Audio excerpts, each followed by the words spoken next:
here, out in the nebula. Have to open up a blank presentation in PowerPoint. Switch over to that right now. I'll tell you what we're going to work on today. Something new, hopefully kind of fun.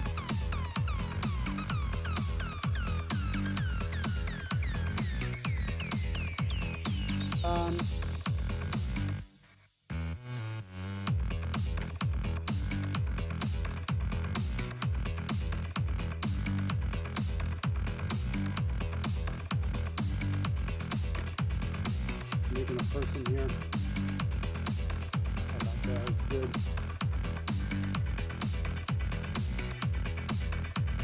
All right. So I've got my person video.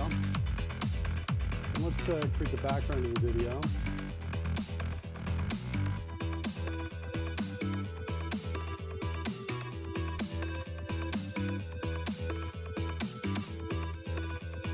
Make this guy not so high contrast.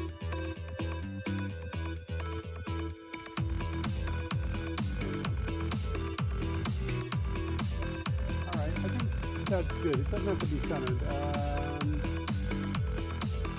I think we'll do something like that. Okay, and so that is representative of like a video feed that's coming into OBS. What I want to do is I want to be able to set up an anchor point inside of that, which I'm going to represent by this shape I'm going to build right here.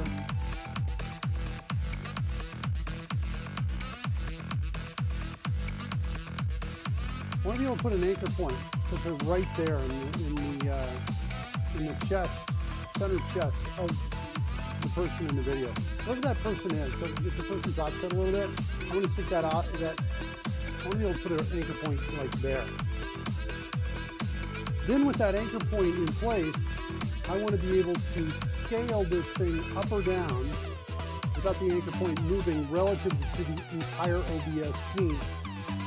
So let's kind of do this a second here. So let me get this for a second. I'm going to show a couple examples of what I'm talking about.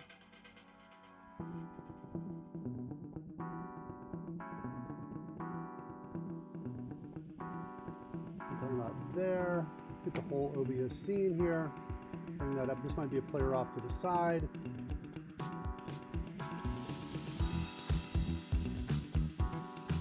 Like that. That's one version of it. Another version of it looks like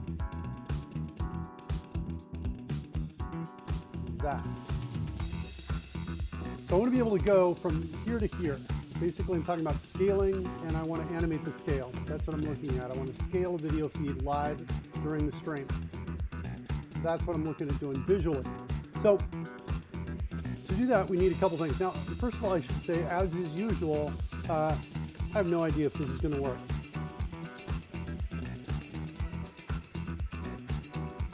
I have some clues that it will. The OBS WebSocket shows properties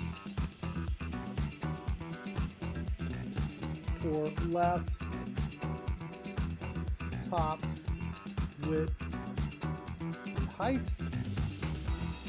And my conclusion is, I assume therefore that I can modify those.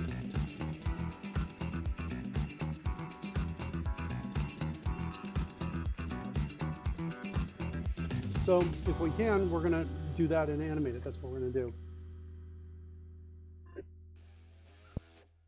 Okay.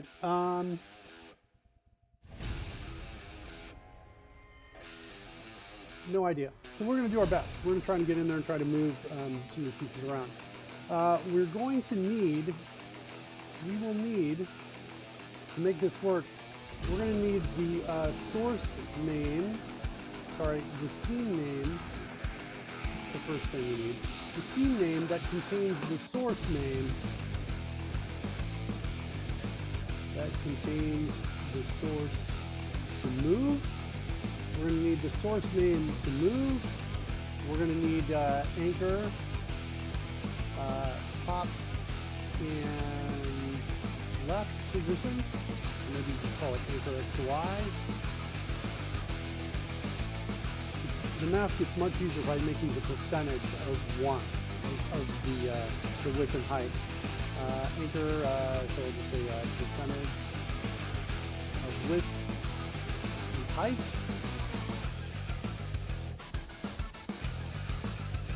Of what I should call maybe the 100%. Well, it's actually, it doesn't matter. It's percentage of width and height. And then I also need, somewhere, we need to know what the 100% width and height should be, or normal width and height. And with that information and a percentage to scale to and a time to scale that over, we should be able to grow or shrink this particular video feed. That's what my expectation is. So we'll see that. See if that works. Okay, let's start out by modifying the data in our players. For our players, we've already got a source name. This is the source name of the video feed that I put in here as it shows up in OBS. I notice here I've got semicolons. I can actually have multiple sources, and you can modify all of those individual sources. At least I can for certain effects that need them. I'm going to need some columns here.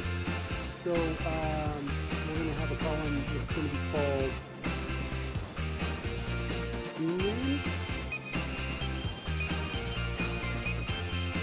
That could be the main scene that contains that particular player. I know the one for Fred, I can see it right now. It appears to be, let me do, click on it. I got changing scene in OBS, but I'm just typing where I see it. This is Fred, and then that. That's Fred. That's where Fred's located. I'm not sure about me. Where am I located? I think I'm in the host.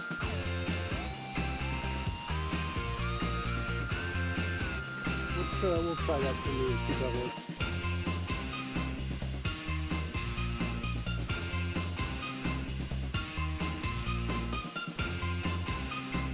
We'll see if either of those two work. If we find this sheet. All right, cool. Next, I need anchor.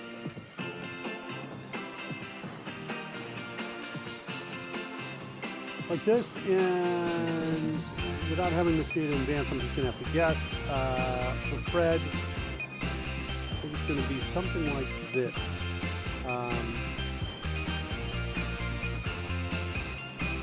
0.5, and I'm going to do this kind of representing a percentage, and 0.9. So it's halfway across, and it is 9/10 of the way down. It's a relative height. Sorry, that's my estimate from the beginning into the center of the chest there. And then here for mine, I'm guessing it's about the same. We'll guess that. We've got the anchor position. Then we need to figure out the width and height.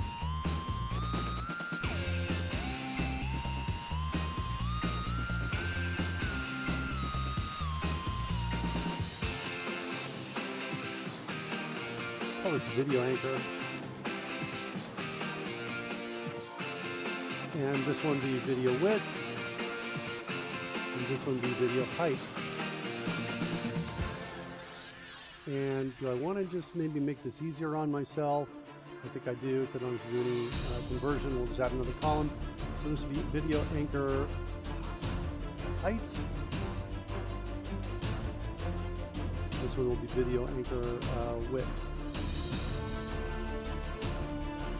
This will be 0.5, 0.5, and this will be 0.9.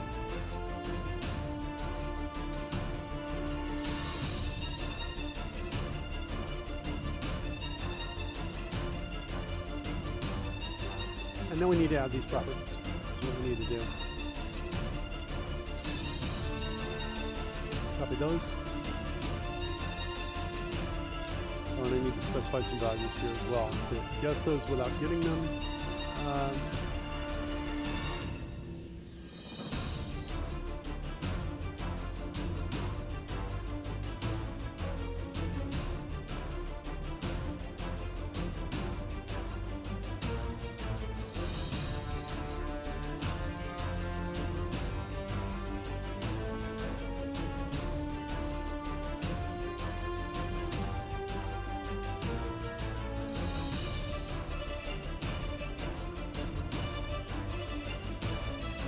Okay, put them in here.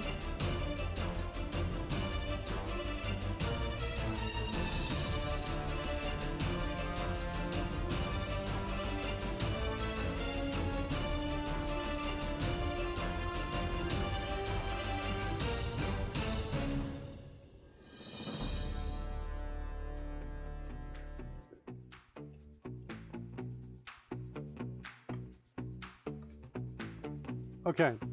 Those are the 5 properties we just added.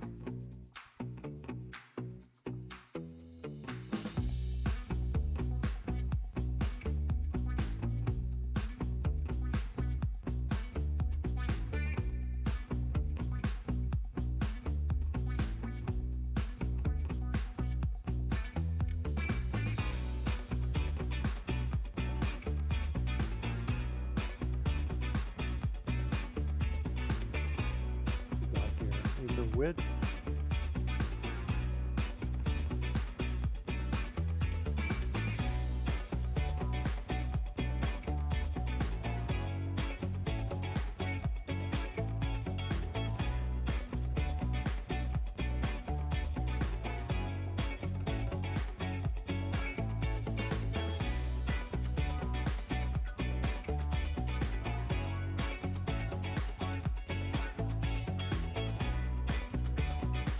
Okay, that was right.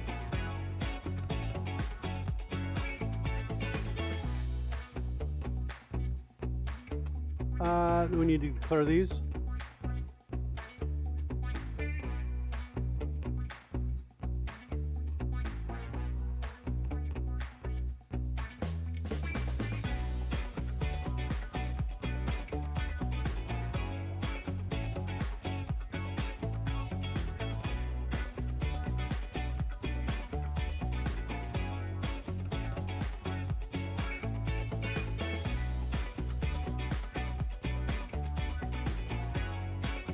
Let's stop the app because all these green underlines are driving me crazy.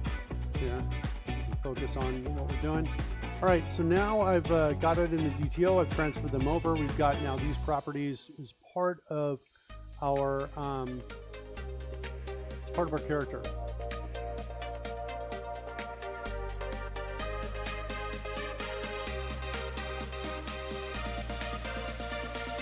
Here's the name of the OBS scene. Holding the video feed, character's video feed.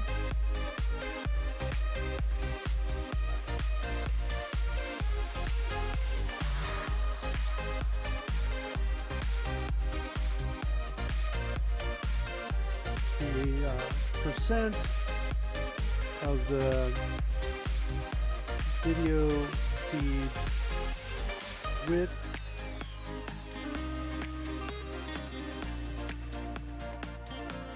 where the anchor is located.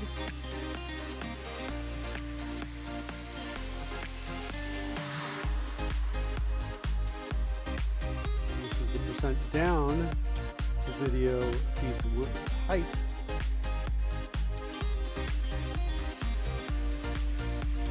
Where the anchor is located. Height of the video feed when it's scaled normally, and finally we have the width of the video feed when it's scaled normally. Okay, all right, cool. So we've got these properties right here. Let's get a checkbox in there.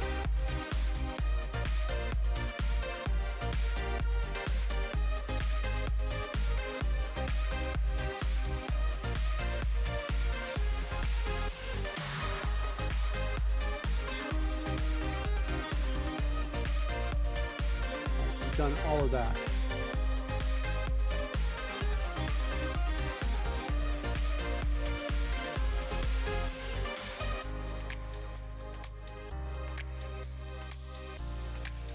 Okay,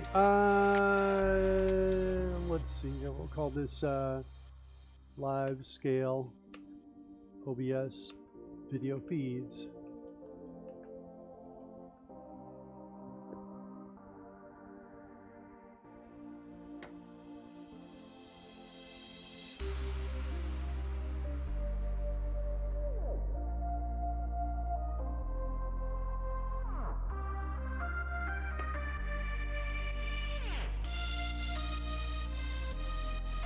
Opacity better than me. Fix that. Okay, a little bit better. See with the outline here. Nope, I want to do this one right here. There we go. All right, it's more like a watermark. That's what I want. Okay, so next we need to actually do something. And to do that, we need a command, and I think the best place to look at this is in the context of the enlarge reduce spell.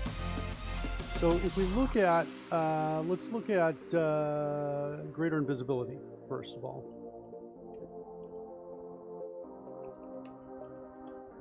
Here it is right here. So greater invisibility.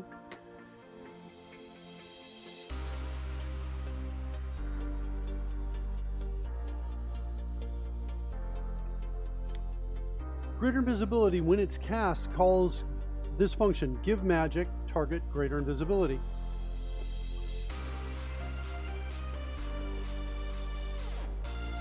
So for enlarge reduce,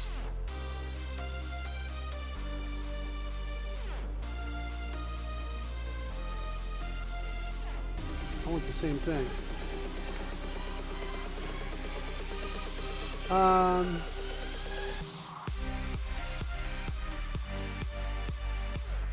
I'm just going to call this one flat out enlarge, and I might make two spells, one called enlarge, one called reduce, so we can choose, or somehow we'll get that choice there.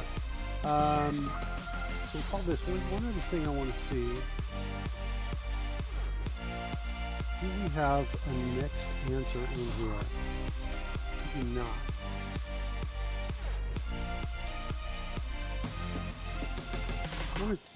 We have the ability, what I'm thinking about doing is I'm thinking about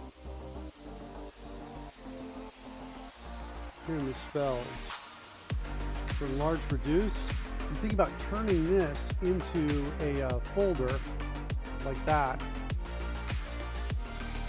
Let's do this here. Icons, spells, enlarge reduce, there it is right there.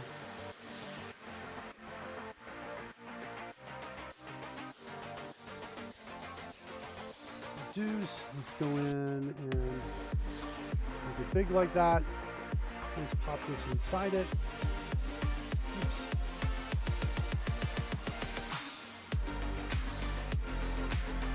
That there, and then so now what happens is we go inside, and then we will answer a question and then cast the spell. And then that will tell us which one we're going to do. So we'll create two of these maybe. And one is called enlarge, and the other one is called reduce. And then we just got to do a set next answer, which I forget how to do that. I think I know where I can find it though. Lady's got a bow, and she's got a choice between two different pieces. Set next answer.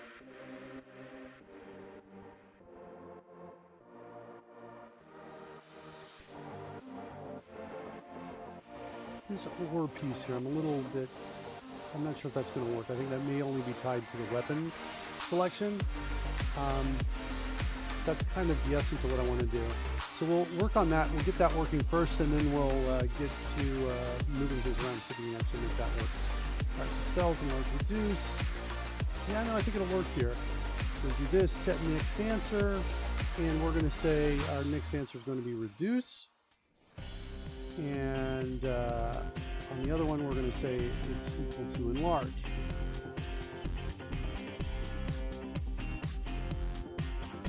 So what happens when we call set next answer? Let's take a look at that.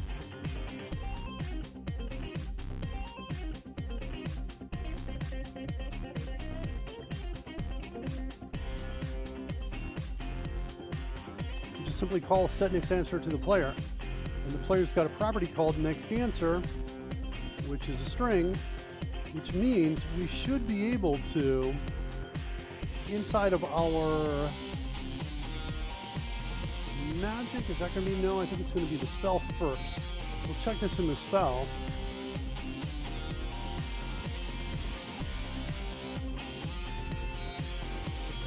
We'll do this. We'll say, hey, if next answer equals enlarge, we're going to call give magic like that. Otherwise, we're going to say give magic reduce. I think that might work. We'll see.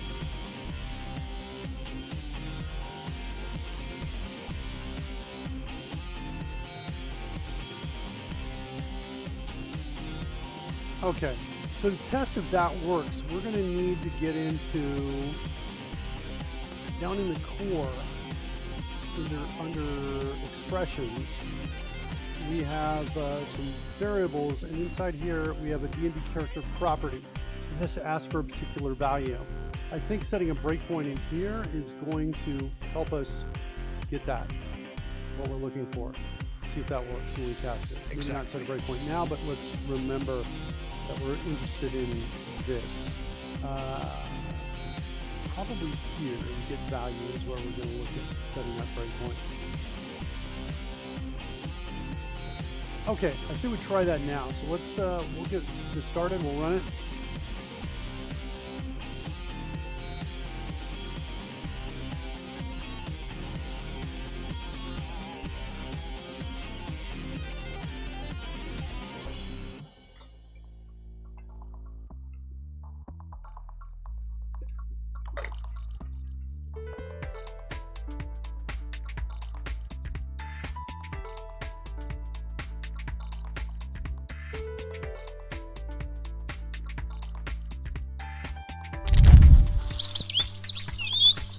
Okay, up and running.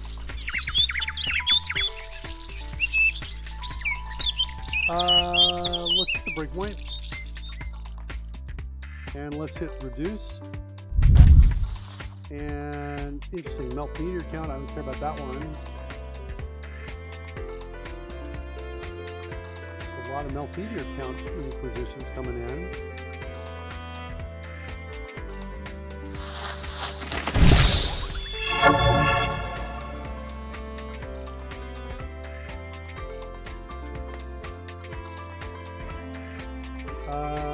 No meteor count still. All right, let's do this. We're looking for a variable name. So condition, I thought we could get it a little faster. We're going to say variable name.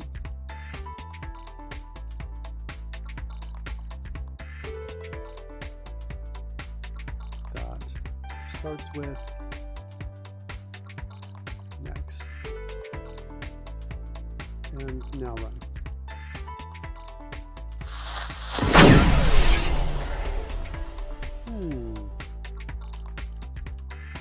I need to cast it. That's probably why we didn't see anything yet. Let's cast it now. Now we've got it. Next answer. All right, cool. Let's see if we can get that next answer. That's not good.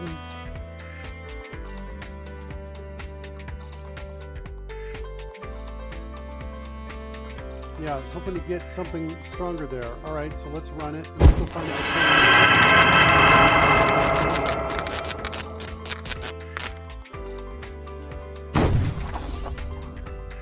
What's happening here?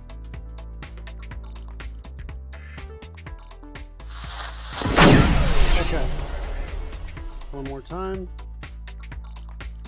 Spells. Enlarge, reduce. Let's do enlarge. and cast a spell. Oops, I got in here. Okay, so it's being set to enlarge.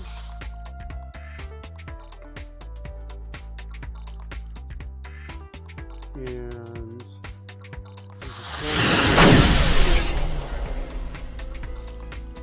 now let's cast the spell. Can we cast it? All right, so we're back in get value again. See if I can close that from the chat room. Okay, let's step through this again and see if we get any closer. So now we got it. All right, cool. Okay, so now we have enlarged. Now what I need to do is I want to show and prove that that this is working. In give magic to target, I can target a person, right? Target an object. Okay, great. So in giving magic to a target, if we give it to a person, I want to have the text show up here.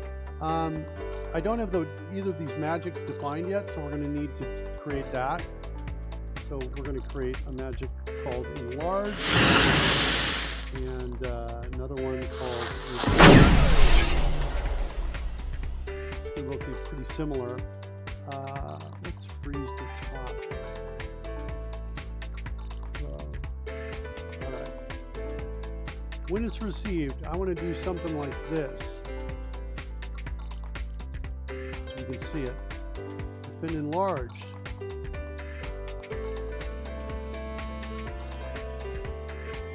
That, and then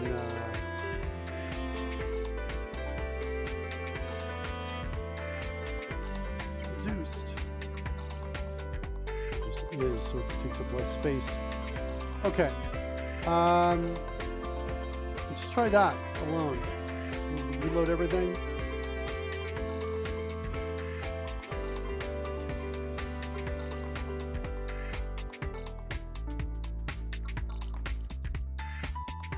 All right. Let's advance the clock and go back in. Open, enlarge, reduce, and let's set target of Fred actually before we do this. So Fred's going to be targeted, and then we go back in, spells, enlarge, reduce, reduce. Okay, there's my next answer. And let me close the spell scroll.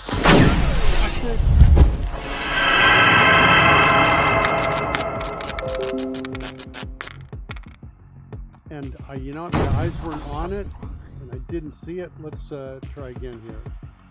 Let's close the spell scroll. Advance the clock by a minute, 10 minutes. Okay, one more time. Enlarge, reduce, reduce. Cast spell. Oops. Sorry, got the breakpoint. Let's clear that. No, text. I do not see Fred's text pop up. Oh no! What?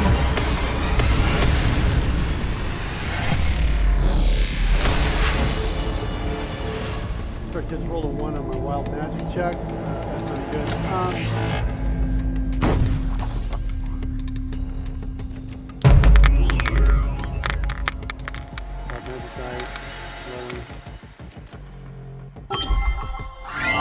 Invincible for 1 minute. Nice. Invincible for 1 minute. Never get that in the actual game.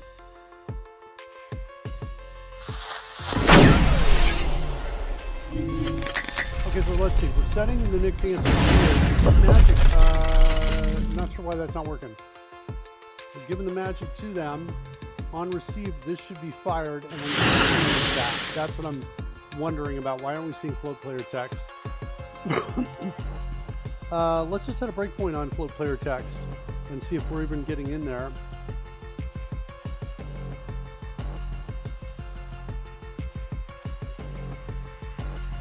See if we hit that. All right, one more time. Enlarge. Cast spell. We are, in fact, getting it.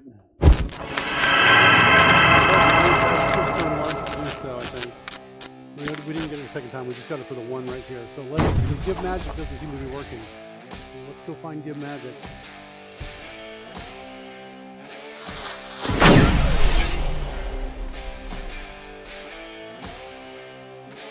Point there. Let me get a couple things going here so it's a little faster to test here. I want to grab this. Paste this up here so we can get rid of that, clear that out. I want to get the time advance. Grab 10 minutes. I'm going to talk by 10 minutes. Put it in there too.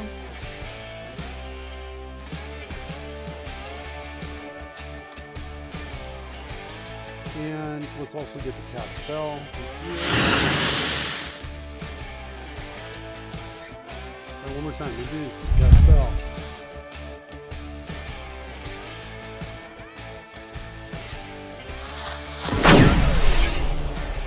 All right, so here's one. Here's my Give Magic. Okay, cool. Let's see what it looks like down here. Is that a target? Target is null.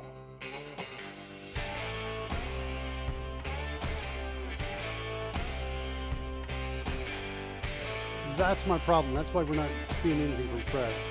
Whoops, so sorry about that. Yeah, target is null. Target's not been set.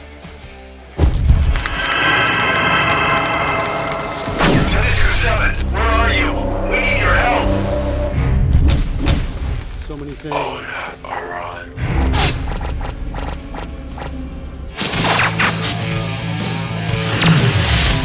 Here, I am.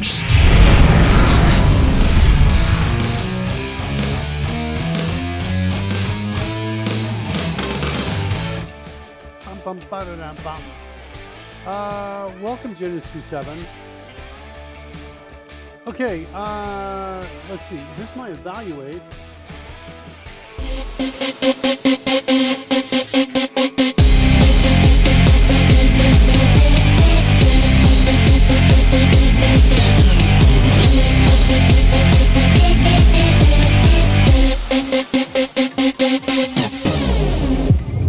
That's party number 3.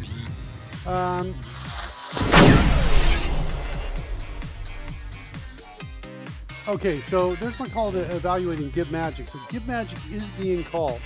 The problem is targets is not set to anything, and I'm not sure that I understand why that is the case. If I go over into really Dynamically 7.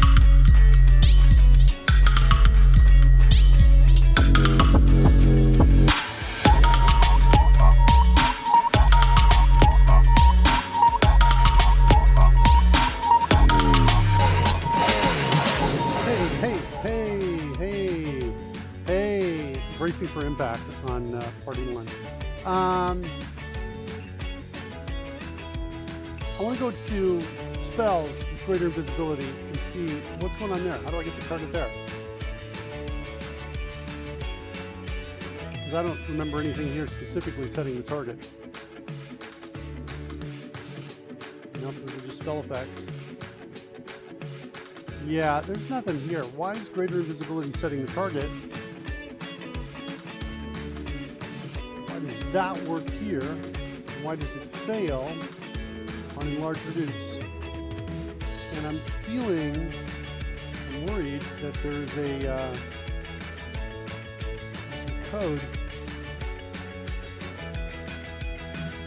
that's setting the target in one case but not in the other. Let's go look over here. Yes, min targets to cast is not set to anything here for enlarge reduce. It's actually technically 0.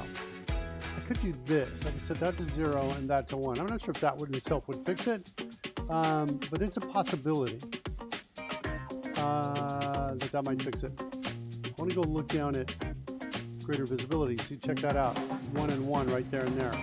That might be the data that changes, that makes the difference between these two.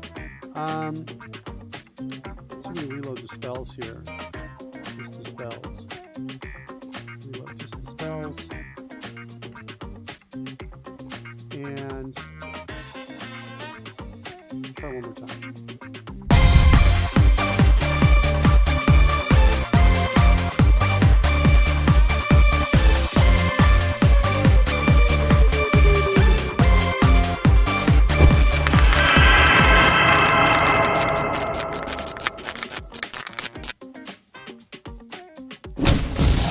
Got our dances out of the way.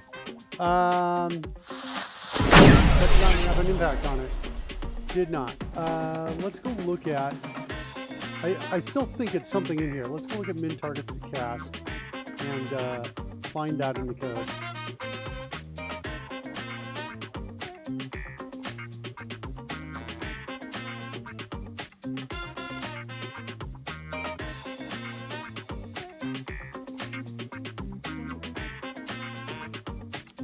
Here, we're just assuming target. Spell validation.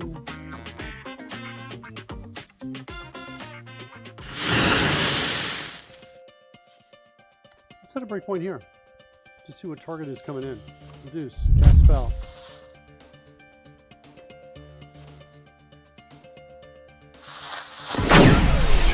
Target is null. Let me run it. Let's run it.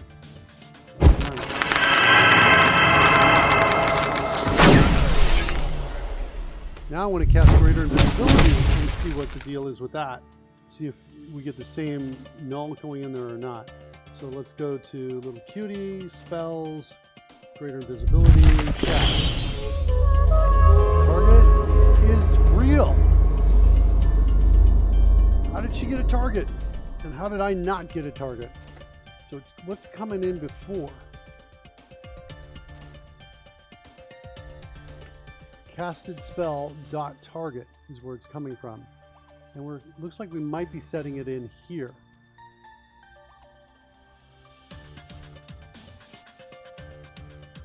Let's do this. Debug, disable all breakpoints, and then let's go back. Here's where I want to enable this one here. My hunch is we're getting in here. Is what I think we're doing. Okay, yeah, I think that's what's happening with greater invisibility. Let's add 10 minutes. Spell that, and let's go back in and say QV spells. Do it one more time. Greater invisibility. Cast spell. Okay, yeah, we're here, and we create a new target.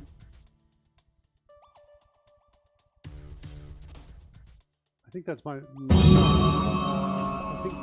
wonder if the reload of the spells didn't get everything in, is what I'm wondering now. Let's go in and do chaos, nope, not chaos bolt, enlarge reduce.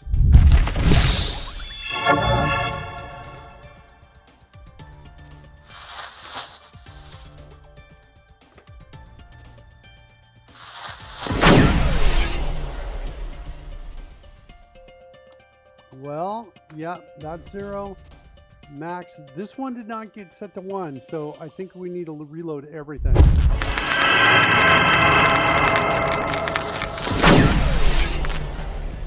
You reload everything on that.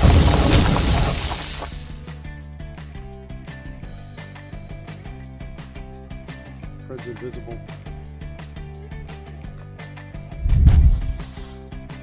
Okay. Okay, now let's try doing enlarge reduce. Try add 10 minutes. Looks like that's needs updating. Now let's see if we get a target. Good. And we can do adding target. We're expecting to get here.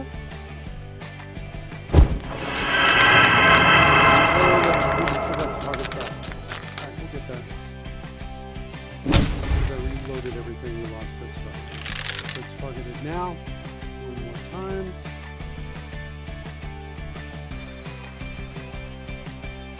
There it is. We're adding that. Now I think we're going to see the text float above Fred. I'm going to run it. Is it happening? No. You can see it happen.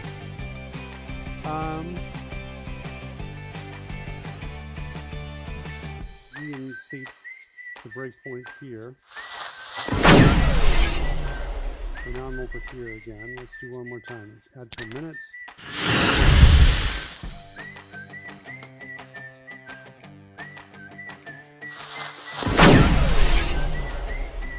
Full clear text. Spell name. Got a second one. Creatures reduced. Okay, good. Finally. I just realized we reset everything while Fred was invisible. He's not going to get visible again unless we make him invisible now. So let's go ahead and cast invisibility on Fred right now.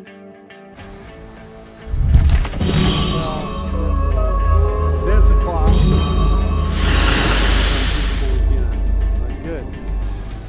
Good, good, good. Okay, so now we verified that we're able to give the magic. The magic only comes across if we specify something here with min targets to cast or max targets to cast. They have to be both. One has to be non-zero in order for the target to be set. Okay. Let's do one other thing. Look at a document. Document.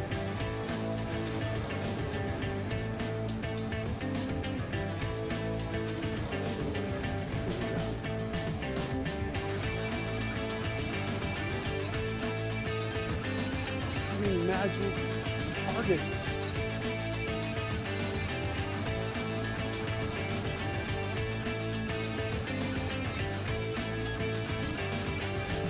It's a non-zero value for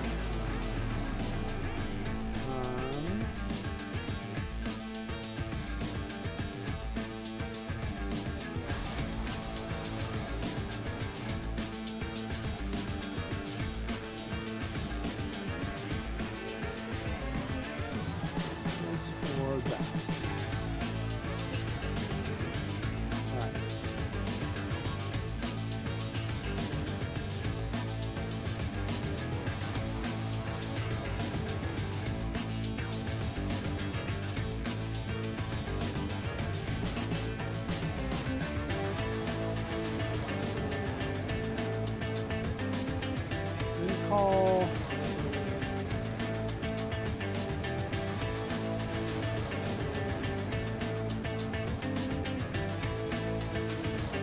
that.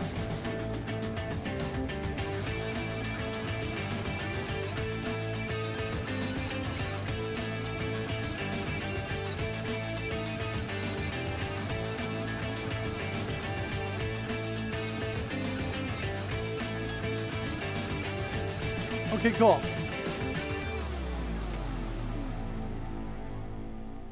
All right, back to magic. Let's look at the magic now. What's going to happen inside here? So we've got on receive, we've got these two things. I think it's simply a matter of calling something that we haven't created yet, but I think it's going to look something like this. Animate live feed. And then we got to grab the properties that we need. Those properties, we just reference them by the column names right over here. So I think we're looking at maybe the combination of all of these. I'm not sure yet. Let's copy all of these and see which ones of these we need.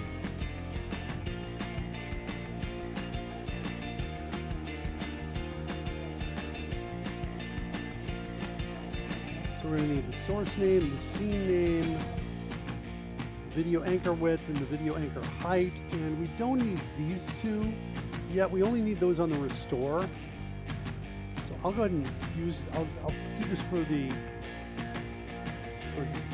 restore. And then we need some sort of time that the animation should take place over. I'll say 500 milliseconds. So we're going to do that. On expire, we're going to throw in that. That's the correction for both of these. And then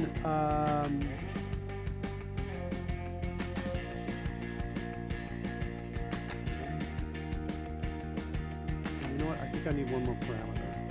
I think I need the percent of video height and width we want to go to. So I think I'm going to say 1, or should I say 100? Maybe 100. Let's do 100. Okay, so this will be 100, 500. Those will be the properties there. That means that over here, we're going to send all of that animate live video feed. Actually, though, this could be a method on the player. The player has all of these properties. We don't really need these. This could simplify the code a lot. So that reduce would look like this. Maybe go to 50% in 500 milliseconds. I like that better. This will go to 100% in 500 milliseconds. It's much simpler. I'm a fan of simple. Looks like I deleted my filter text in here. So reduced is going to be there. Going to do that. And then that one's going to say, I want to call it.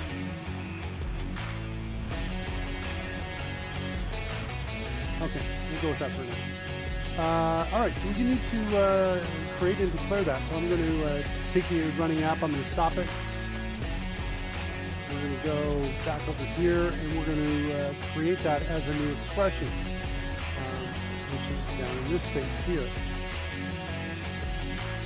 We'll just grab something that already exists, and we'll duplicate it. And we're going to call this thing live feed.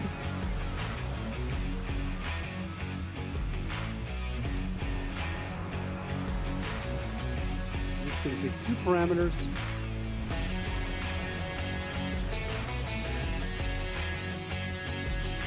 This one is going to be percent.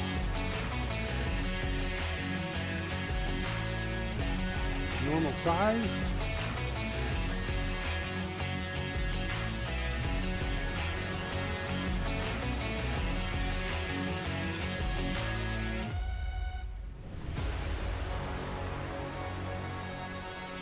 Animates the size of the live video feed for the active player. So the percent of the normal video size to animate to. And the second one is time milliseconds. Number of milliseconds.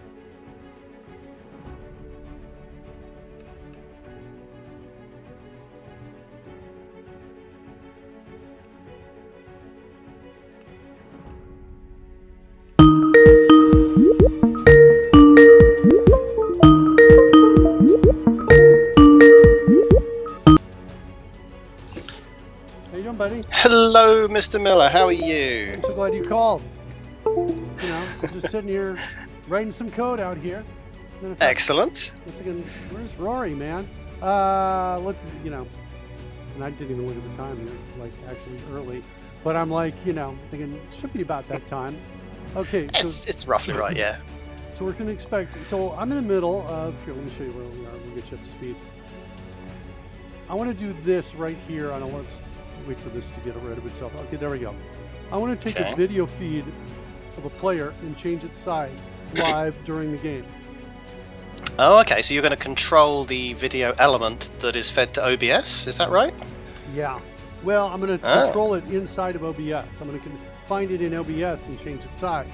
So you're instructing OBS. Yeah. I just should be clear. I don't know if we've ever really brought this up on the show, you know, or not. But Disclaimer! Mark doesn't know what he's doing! I have no idea if this is going to work, as usual. The subtitle of this show is, I have this really cool idea. I have no idea if it'll work. It is. I got this cool idea, no idea if it's going to work. Physics are irrelevant. Procedural, no. Let's Yeah. just charge. But before I've verified if it'll work or not, I've already put in this effort and done this. So, maybe I should have gotten the, reverse these a little bit. But there's some clues. OBS WebSocket shows properties for left, top, width, and height. I think, therefore, I can modify those properties. So, If there's any kind of an API, that does seem reasonable. Yeah. The last thing we need is what? What? No!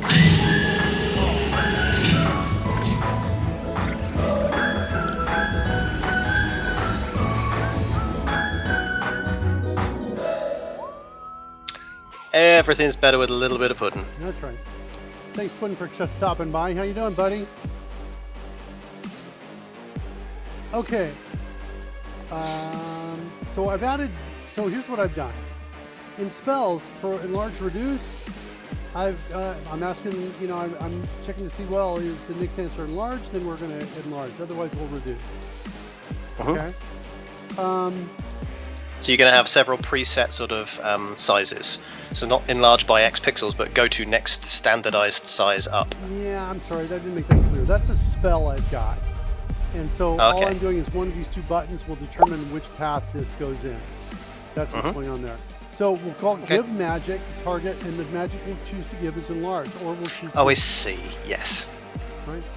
Everything's better with pudding. Did I say that? I didn't see it, but I bet I said it. I heard it was on screen. All right, cool. That's good news.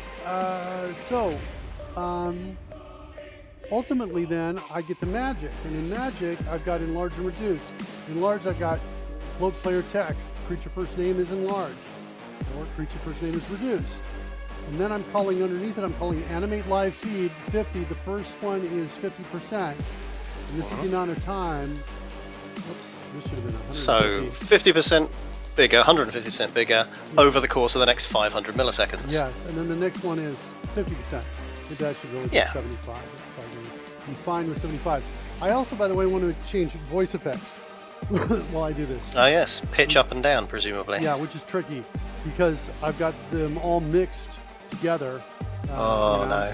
So I just realized we ignored Pudding's question there. How are we doing today? How are we doing today, Rory? Are we good? I'm doing pretty good. How are you? I'm okay. Although just as I said that, I looked down at my OBS upstream indicator and it was in the red. But then just as I looked at it, it switched to green. So I'm like, I'm okay. That's good. I'm good. Changed it by merely looking at it. That's the kind of power you need. Yeah. So now we've got animate live feed here. So now we got to do something tricky. We need, let's see what's going on here. We need a player, and I think it's going. I think it's probably like this. Oh, look at there!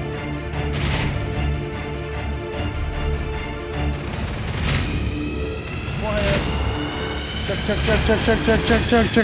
Check. Oh, that is bad. My bad on that, Coding Gorilla. I should say that's better for me. Is that the same for the stream? No, I think it's better for the stream too. I can see the levels over here. Yeah, I have to remember to check the levels the morning after, the show after I do a Dragon Humper show. Because I drop it down because I'm screaming on that show. I don't know why you guys don't want to come listen to it. It's only me screaming the whole time.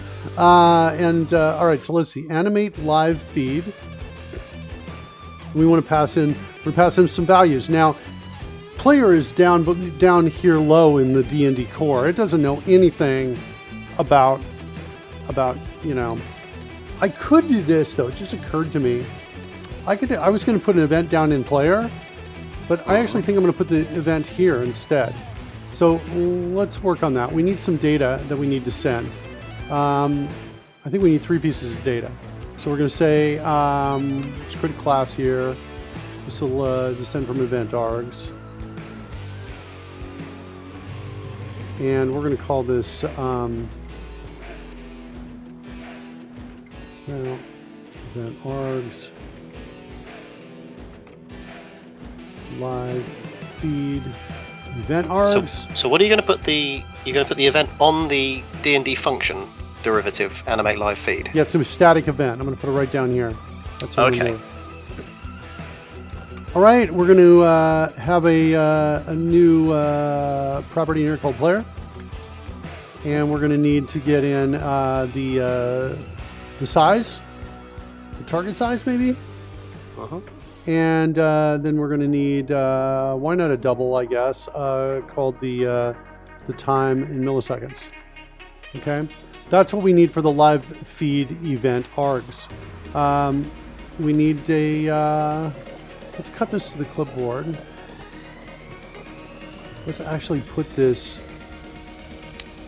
Let's make sure I've got animate live feed in there. I do, right there. Okay, let's drop a marker, and then let's go into events and go into event args. Just want to grab one of these classes. I've said this before, but it's faster, easier to paste it here and then choose move type to file than it is to move it and then manually drag it.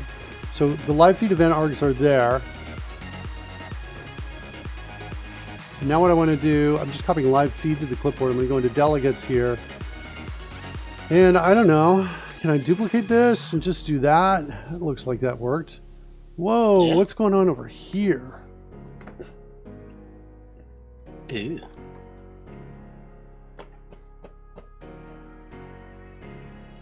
Were you halfway through doing something?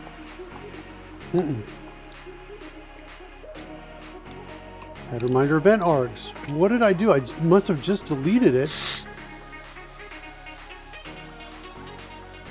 It's right here. Namespace not imported? It's the same namespace. D&D Core. Yeah. Let me just try nudging it and saving it.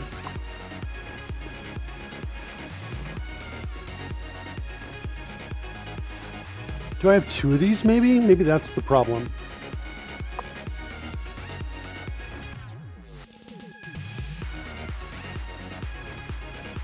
Let's look at these before we...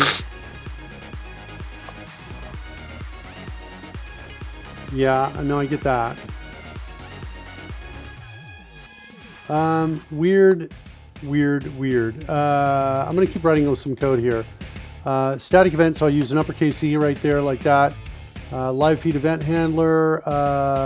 We're going to say request live feed resize.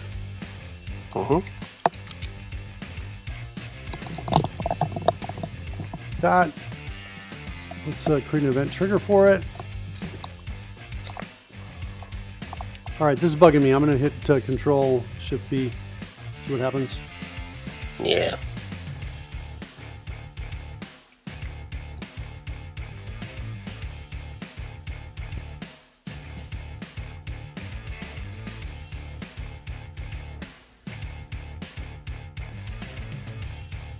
Well, yeah, that's crazy to me. I don't get that at all.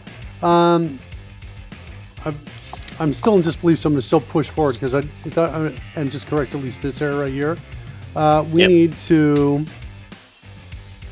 something like this. We need, look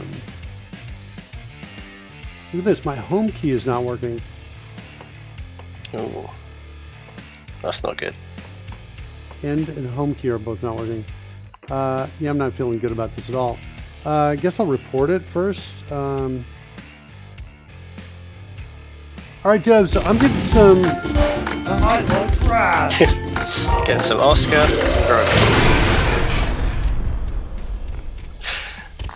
Timing is everything. All right, devs, I'm getting a couple weird things are happening. I'm about to restart Visual Studio, but I wanted to report it. Wanted you guys to check the logs, the log files.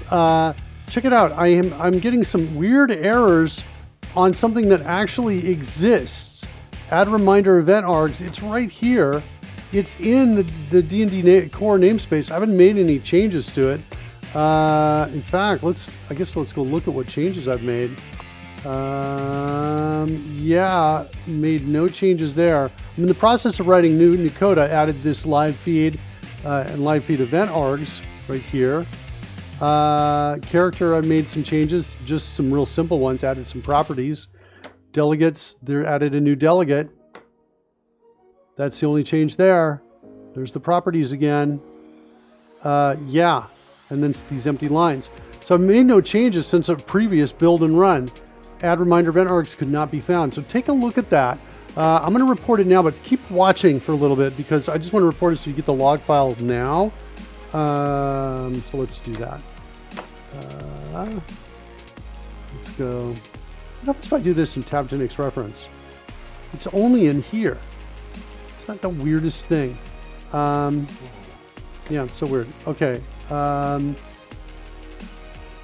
Let me just do this, get the issue out here, and we're going to say strange errors.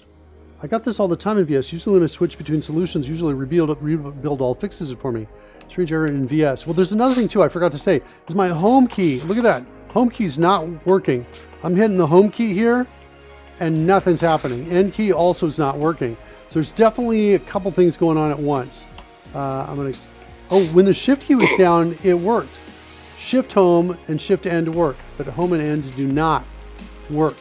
So take a look at that, guys. See what you can find. There's my strange issue in VS. Surely he's in the house. Let's try strange to rebuild lock all. keys like caps, num, or scroll lock even. Say that one more time. Try those Got other any keys? strange lock key combinations? So scroll lock, num lock, caps lock, that kind of thing. No, I'm hitting all of them. I just hit every single modifier key. Let's do Okay. it. Home end, home end, home end. Yeah. So let me comment this out right here. I can do shift home and then left and right arrow. All right, just comment that out so do a rebuild all. Just hit Control Shift B.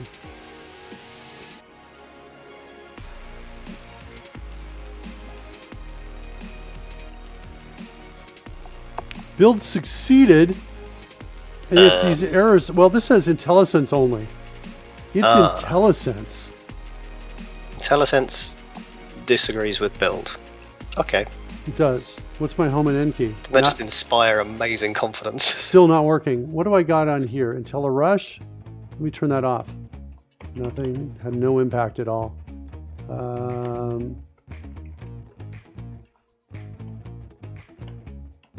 Okay, interesting. I've got home and end key now work after I brought up IntelliSense and shut it down with escape. It was as if it thought IntelliSense was up. Roy, can you go reply to that email I sent out and just say, make sure I watch the time, tell people to watch until I get home and end key working. He does that with IntelliSense. Just let people know that, okay? Can you do that for me? Thank you. All right. Okay. So maybe I won't restart Visual Studio. I will, because we got rid of that. Well, that was an IntelliSense only error. So yeah, IntelliSense was going weird there. Okay. We're going to need a player for sure. ARG1, the first ARG is the percent of normal size.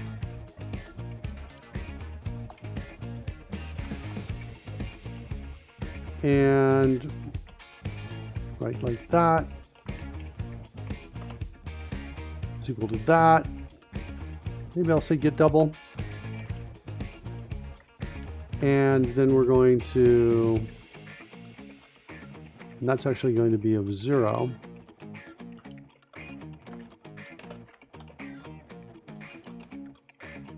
And then this one is going to be delay or time milliseconds, like that. And that's going to be args of 1. We don't need any of that. And we're going to go call player.animate live feed.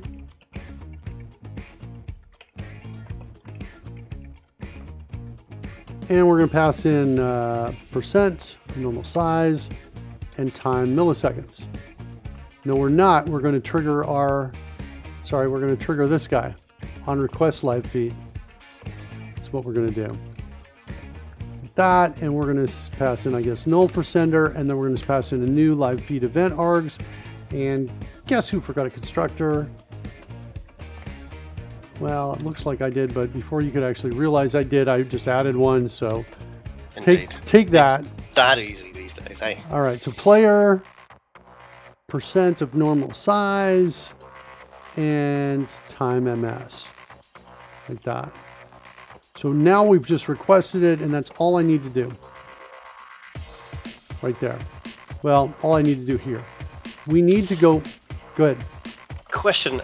Percent of normal size. Are we recording normal size or making any presumption as to what that is? Yeah, we are. We need to put it in here. It's not here yet.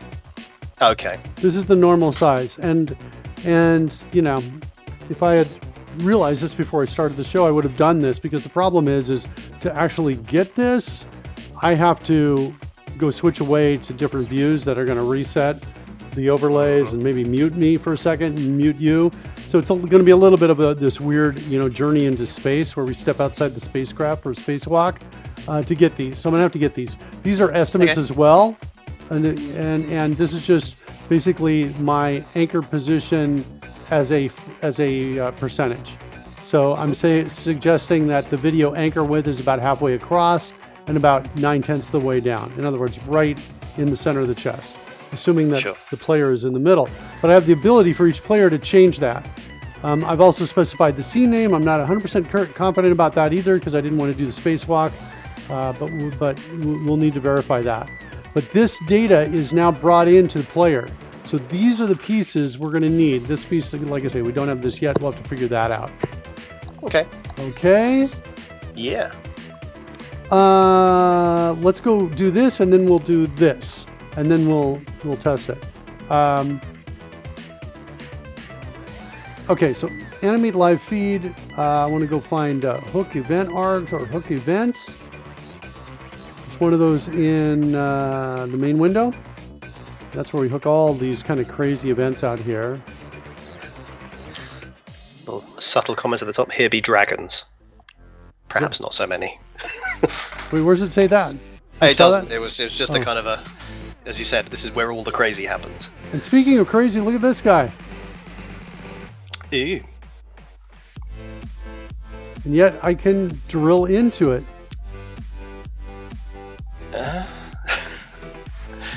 So your keys are working again, which is good, but the IntelliSense still disbelieves the existence. Yeah, event args could not be found. Yeah. I'm like, I really don't like it when things that you sort of try to ground your programming existence in. These are the foundations that should never move, right? I know. Yeah, I'm restarting it. I'm like, you know, we reported the issue. Yeah, I think that's Visual Studio. A number of the issues I've been reporting lately, the devs would come back and go, this looks like it's Visual Studio. This looks like it's Visual Studio. And I'm like, I'd much rather it be something we have control over. Yeah. But lately a number of the bug reports I put in, they basically, I just looked down. I didn't realize I was gone. And now I'm back. Briefly, you appear to be back for me now. Internet died. Great. Yeah. Everyone good in the stream? We can still see and hear us? Yeah, sorry about that. Didn't realize. How long was I gone for? Was I out for a long time? Seconds. Not long. Maybe 10 seconds. 10 seconds, okay. I'm going out and contacting my internet guy here. Lost internet for 10 seconds. Okay. Cool. Appreciate that feedback. Okay, so, well, now we don't have any problems, notice. We're back in here. We have this. I'm going to throw this down to the bottom of the file. So we'll figure that out. Set a breakpoint here. All right, let's do that spacewalk, shall we? Okay, sure. So I'll get my moon boots on. Get your moon boots on. We're going to lose my audio for a little bit, I think. That was for you. Went in a repeating loop for a minute. I heard the story about the dev saying it's VS Fault 3 times in a row. That's never good. I wonder if Visual Studio shut me down. They're like, yeah. You better not say anything about us, Miller. Yeah.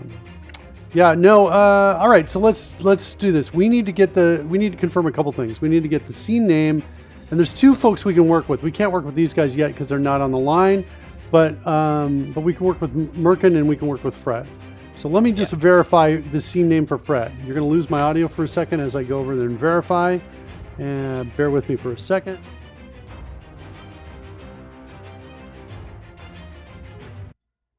And I'm back. It looks like you lost me here too. And what does it look like? It's the same name. So I feel pretty good about that. Let's go. I'm going to measure the size of Fred next. So give me a second on that. I'm going to lose it again while we go out there to go to Fred.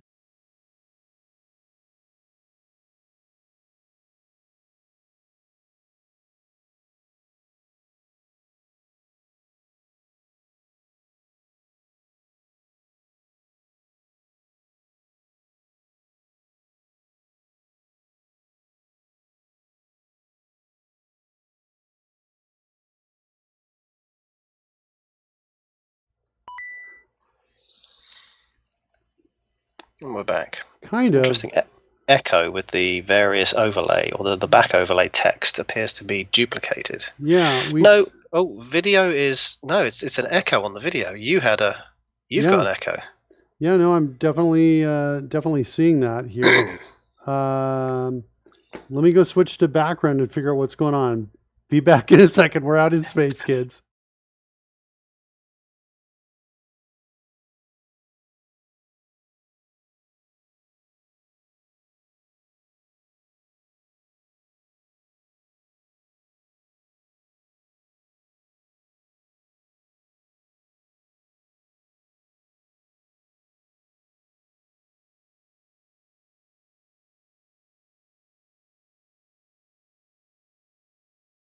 I've lost the top. Oh wait, I know why I've but you've got lost the echo it. now.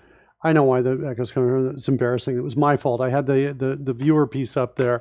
Okay, no worries. I figured out. I think nothing to see here. Yeah, no, I think I figured out how to get the data I need. Good. And I can do it without switching over. Let's get rid of the text on screen by starting up a standalone version of the Dungeon Master app. If I come into OBS and I add a media source and I add an existing one like this, I think in here we'll have something called Fred Normal is what we'll have. Fred Normal. And there's Fred Normal. Ooh, sweet. Fun, Fred. Now, the cool thing about Fred Normal, now that I've added him, is that he's got a transform. And if I edit the transform, I'm getting the data that I think I need. See that right there? Size. So what I'm going to do is here, I'm going to say 747 for the video width. And the video height is going to be 420. Like, whoops, 420. Is it me, or did that video look a little larger than Fred actually is on screen? Am I imagining that? Let's see. No, I'm imagining it. No, that's the same. Looks good. Just an optical illusion. Just optical illusion. Well, you know, sweet. My brain short-circuiting, whichever one you care to imagine. No worries. Okay, Fred Normal is good. I'm going to assume Fred Rage is the exact same. Let's remove Fred Normal. Let's go in to where is... But that's a really great question, because if I come in and say add new media source, and I come in, it's a video capture device actually. Hold on. Video capture device. And I say, let's grab Mark's camera. Yeah, that's not great, because it's definitely bigger. Clearly not the same size. So what I'm going to have to do is kind of do this until I hope this is not freaking you out as much as it's freaking me out. Until it's about the same, right about there. That looks the Holy Twins. That looks like, yes, I know. No, it's like, Rory, we're gonna write some code. Like I said, previously an error on screen. Next week a feature on Dragon Hunt. Yeah, and now C# Fritz is rating just as I'm like freaking out. Right, bring it in. Welcome. Welcome, everybody. Hey, Jeff, how you doing? And let me restart some stuff here, because I think we should be having some raids and stuff and sound effects and things like that happening. Let me close this cam for a second, so it's just got normal. We're not freaking everybody out. At least not as much. Yeah, not as much. Let's got go. A purple lizard and Mark on screen with a scroll, but hey, it's all good. It's all good. Let me just refresh a couple things here. get Welcome, stuff everybody. running. Let me just, whilst Mark's fixing this, I'll explain roughly what's going on. Mark is endeavouring to add some special effects to the Dragon Number Show, wherein the characters, i.e. Merkin, Fred, people like that, will be capable of being enlarged or made smaller by, presumably, magical effects and so forth.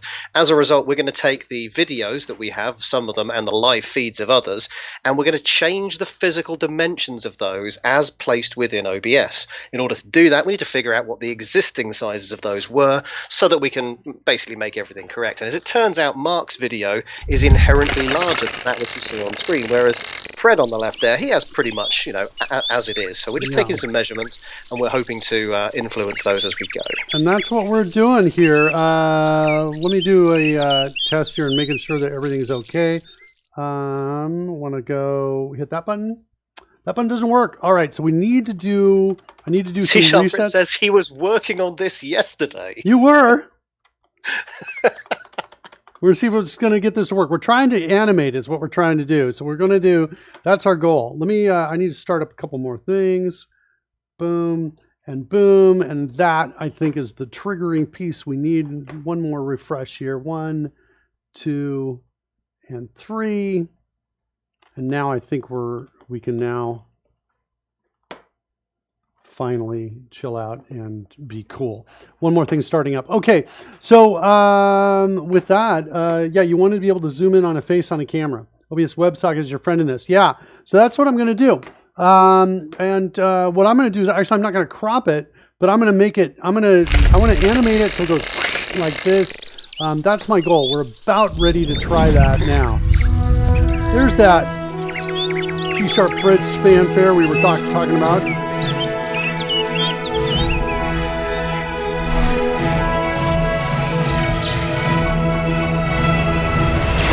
Boom!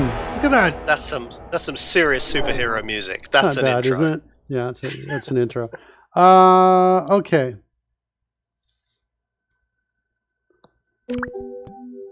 Let's go figure that out.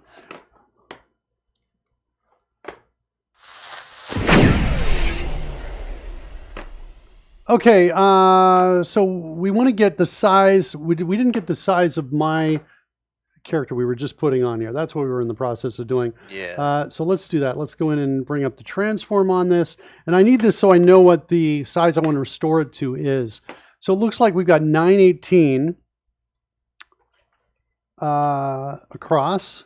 By 427, was it? 427, right there. There's something about the fanfare there makes me want to get another hat. Well, don't let us stand in your way. Yeah. Absolutely. Off you go. Dramatic Squirrel. That's the meme name. Okay, so that's what I've got here. These two are estimates. This is just getting me the anchor position because I want to anchor like around the chest so that the resize keeps the chest position in the same spot relative to the bottom of the screen. Yeah. Okay. I think I can get rid of... Who's that? What the? This could be the next double mint twin. We're clearing that out. Not to do it. Coding Gorilla. We're going to get rid of those double mint twins right there. There we go. We're done. I think that's the data I need there. Next, we're going to go in here. We got a breakpoint here for request live feed resize. Let's just see if we can hit that. If we get that breakpoint, then we're going to go actually try to manipulate the feed. That's what we're looking for. Cool. Minar's now following. Yeah, so we're working in C# and TypeScript here. We're basically creating live special effects for the Dungeons and Dragons show, which if you're not out there following us, oops, let's go take a look at that. I'll go put it in the link in there. Like that. There's the link right there. Oh, that's because I've got something up and running. The same app, this one right here. Let's close this down. I think that'll fix if I try that now. And that's where we play in Dungeons & Dragons with the stuff on the show. If you haven't seen that, we'll maybe give you a little demo as we get in here. But basically, die rollings, spell casting, special effects. In fact, that's what we're working on now is the special effects associated with a spell called Enlarge Reduce. Indeed. All right.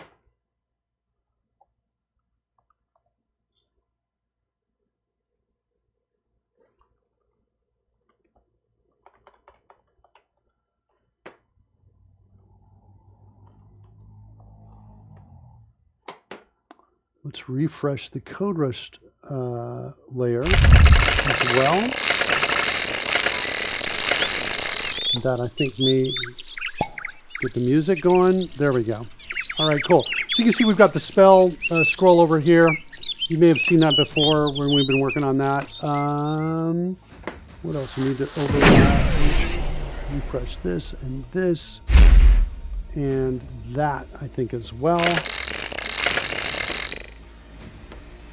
All right, so here's how it works, kids. I'm on my Stream Deck, and I'm going to cast spells for my character, Merkin. I'm going into enlarge, reduce. Actually, I need to back up a second. I need to target recipient of this. So I'm going to target Fred right there. So then I'm going to go in and to the spells again, hit enlarge, reduce. Let's hit him with reduce. And I'm going to close that so you can see. And then I'm going to hit cast spell. And it brings it up one more time. There's the enlarge, reduce. And we got a breakpoint here, which is great. Thanks for the close. So we're at the breakpoint. Here's the event args that are coming in. Fred, yeah, the player's Fred. Target size is 75%, and the time is 50 milliseconds. So that's good. It is. Now I guess I want to go into the OBS manager. And I want to say animate live feed. Like this.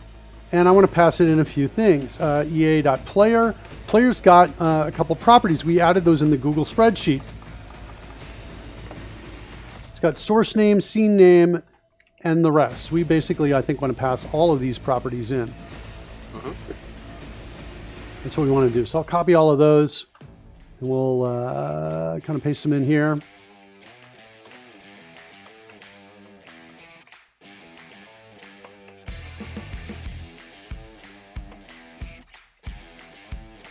I'm wondering, why do I still have this here? Why is that having a problem? Player doesn't have a source name. Player was a creature, wasn't it? Does a creature have a source name? No. Or are these the actual in-game? That was the problem. All right, so we're still in the breakpoint, so we need to kind of respect the breakpoint, and so I can't really change that. But what I'm going to do is this: I'm going to say, hey, if player is character, then we'll give it a new variable name called Blair, and then we'll come in here like this. So that'll get us these pieces that we need. Cool. Thanks, Roy, for spotting that. We should point out that we really do like running in edit and continue. I feel it gives us a lot more data to play with, which helps inform the choice of code that we decide to create. And therefore, wherever possible, we will try to stay within running code. Now, this does cause some issues occasionally, but Mark is an expert now at bending edit and continue to his will. If for no other reason, the show is worth it just to watch that happen. It is really rather impressive. Fine. Okay. Well, I'm gonna tune in then. Okay, so now we've got those pieces. Then we need to also send over the target size and the time. Okay, that's our call. This is the how big we'd like to be and over what period of time do we wish to animate to that. Right, and I should point out, I have no idea how I'm going to write this code yet. I don't even know what's going to work on this, how this is going to work yet. But now we're at this point here. Let's close down the call stack so we can see a little bit more. Let's set a breakpoint here and at least get inside here with all the data. All right, cool. So now we've got the different pieces. Now notice source name. I've got two sources here. Separated by semicolons. So I'm going to have to, first thing I'm going to have to do is split this. In fact, I think somewhere in here I've already got code that does this. Let me just drop a marker here and see if I, yeah, that's what I'm looking for right there. So something like this. For each part in there, then I'm going to call maybe something similar, but maybe call it start live feed animation. What am I hitting? Hitting undo. Am I just don't have the caret in there? Okay, there we go. Animation. Start that, and then we're going to pass in source name, scene name, that. Getting over so we can't see the edge over here. By the way, thanks for the raid, C# Fritz. I don't think I actually thanked you for that. Appreciate that. Absolutely. And it I'm won't be assuming you want source to pass name. the part in, though, rather than the source name. That's exactly what I want to do. There we go. Okay, start live feed animation. There we go. Now we're going to do that. And then we're going to set a breakpoint here. And I think I want part.trim just in case. Yeah. Okay. All right, so run. And now we're here. And now we've got the name Fred Normal. So that's the name of the scene. And shoot, I hate it when I want to rename just after I do this, because now I can't rename that parameter. Pretty sure I cannot because of edit and continue. So anyway, we'll keep going with that. All right, so what we want to do is we want to find that scene.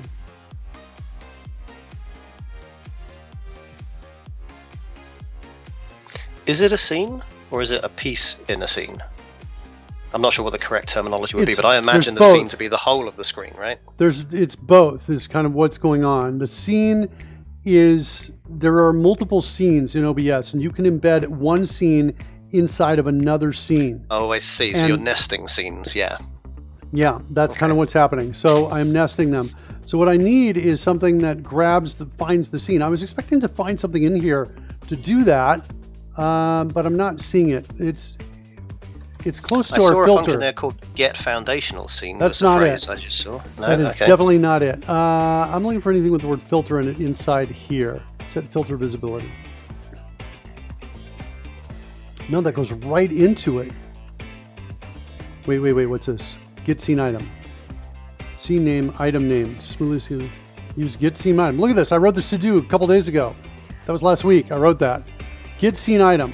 Okay, so that's what I'm looking for. Pretty sure. Okay. So we come in here, and the scene name is going to be part. We'll have to rename that.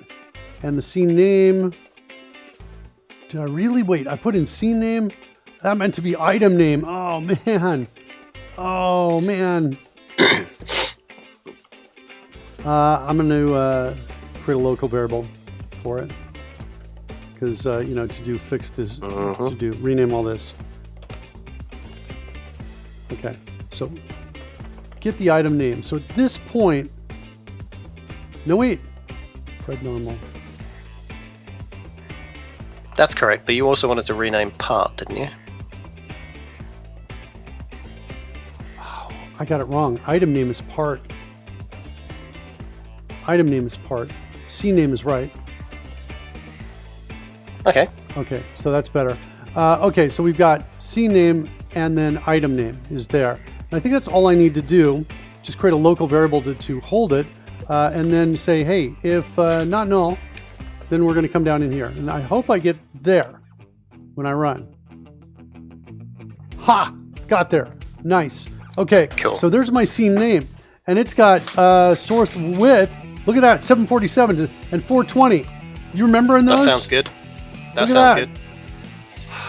We have the correct data. Okay, now here we go. Let's not get too excited, Rory. Stay calm and focused, all right? I don't know, 100% successful so far. Yeah, all right. So, yeah, no kidding. You're right. Okay, so now is when we need to do the map. Okay. I'm going to cheat a little bit. I just want to get something to see if it works or not.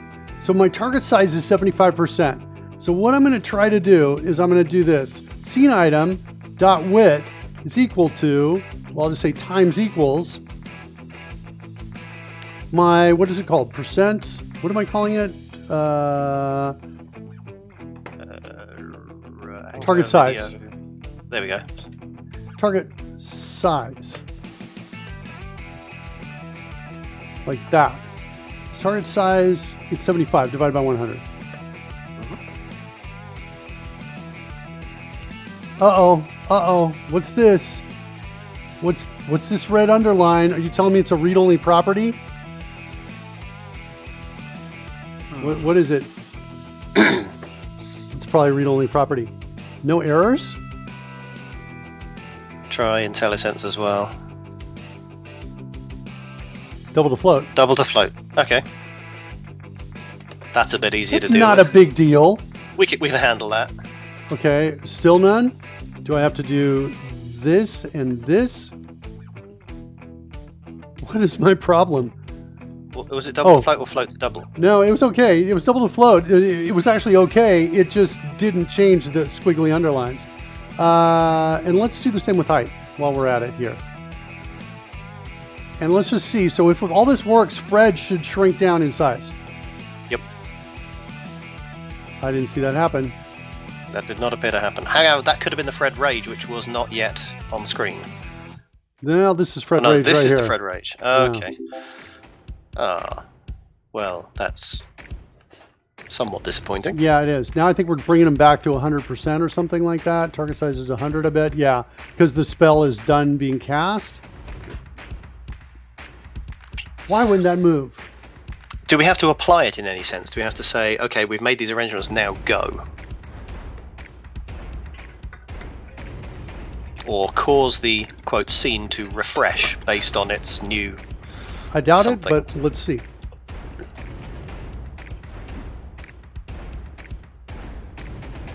This is just a true or false, whether we render this or not. Feels like it's already going to be true, isn't it? Why would we not be able to see that? Why would they let me change it? I kind of want to do it without the breakpoints. Let's do one other thing. Let's go back. Do we have Fred still up here? We do not. Let's add Fred again to this scene so we've got him directly on this scene instead. Maybe you have to... Coding Gorilla says maybe you have to apply a transform like you were doing to check the values. Not sure if I recall that.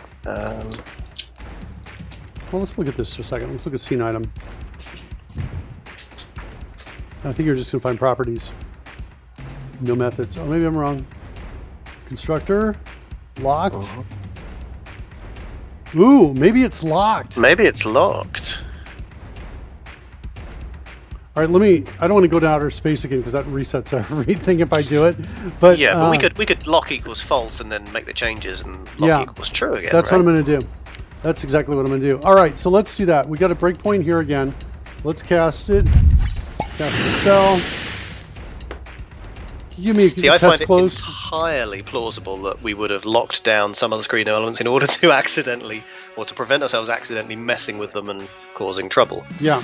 It's tending to be a problem if we're deliberately trying to mess with them. Yep. No, I gotcha. All right, so here we go. Let's just see what the lock value is. It's not locked. Oh. What else have we got? We got true Well, render, parent group is null. Let's see what happens when we assign it. So we've got right now 747. Oh, it does actually change.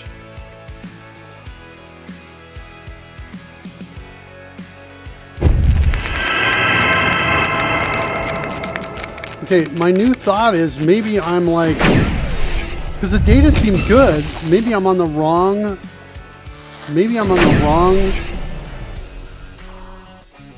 doesn't make sense. It really doesn't make sense.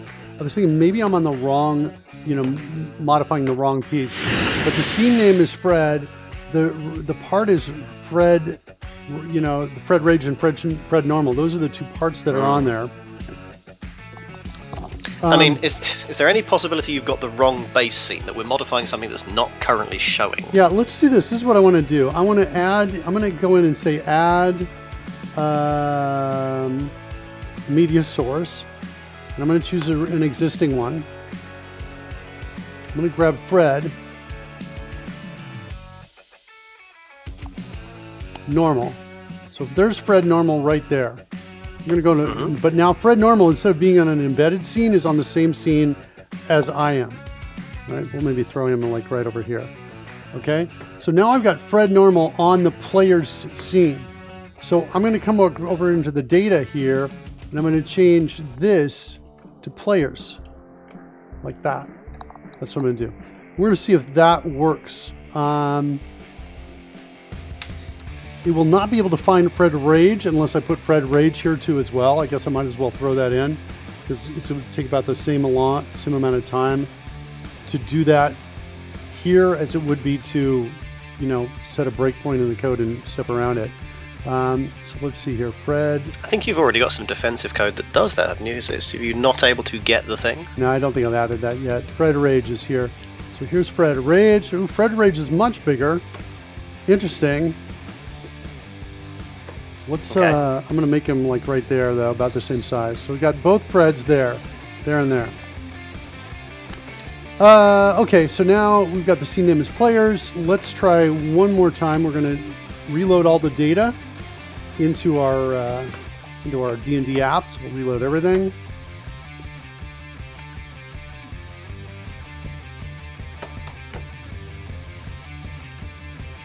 And this, there we go. Looks like that's done. Reloading, and let's target Fred again. So do you know what the collective noun is for lizards? No, I don't. So I've just looked it up, and apparently we have a lounge of lizards. Oh, nice. I love it. Which, kind of works. Okay, I'm going to hit reduce, and I'm going to cast a spell. And hopefully we'll get to a breakpoint. That was reduced. I didn't see a breakpoint. No. And I didn't see any movement here either. Give it to me one more time, Rory. There you go. Clearly didn't do that. These are not locked, I'll tell you that much. They're definitely not here. All right, let's get to a breakpoint here. Okay, I just added 10 minutes. This is now restoring it. What is the width? Oh, we got to get down to there. 747. Yeah. Can I change it? 447. It's now 447. I want to come back up and get it again and see, like, is it kind of got protection against mutation? Yeah. Wait. Yes, it does. See that? I set it, and it does not change. Did not accept the change. Yeah, did not accept the change. So that's the basic problem we're working with here. So now the question is, how does C#Fritz do it? So let me get rid of It's these. a good question. If there's anybody still in the chat room there from when C#Fritz did this, by all means contribute and answer the question. How did this work? In the house. Certainly, Zephyr's on the show today. Wow, hi Zephyr. Did I miss something about Zephyr? I didn't see that. Coding Gorilla says he suspects the simple DTO and not a bidirectional thing. I tend to agree. It feels like it would be strange if the simple act of altering a property immediately propagated into OBS. It feels like you might be about to change like 5-6 things, and maybe now you need to send the scene item data back in. Yeah, that's a good idea. Because if it sent 6 messages for 6 properties, that would be very inefficient. All right, let's do this. Let's throw this out here. OBS change size of media source. Okay. I hate answers like this. Why you really want to do that? Yes, because I have good reasons. Yeah, nobody's doing this in code. All right, let's go look at. All right, everybody. This is like making me crazy. All right, let's go into the OBS socket. Maybe there's something in there. We'll look through use IntelliSense to get in and see if we can get it done. Okay, so one more time, enlarge, reduce. All right. So say we set that. Let's see, we've got OBS WebSocket dot set what?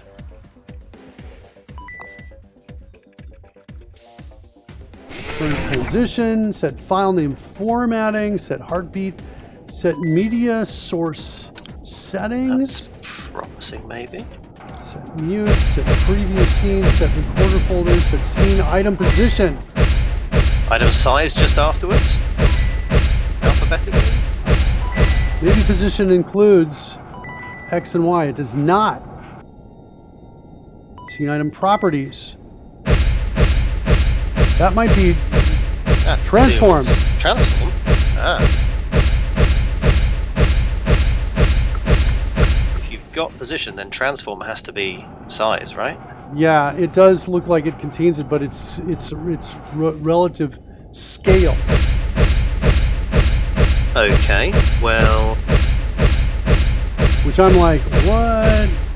scale is our percentage over 100, right?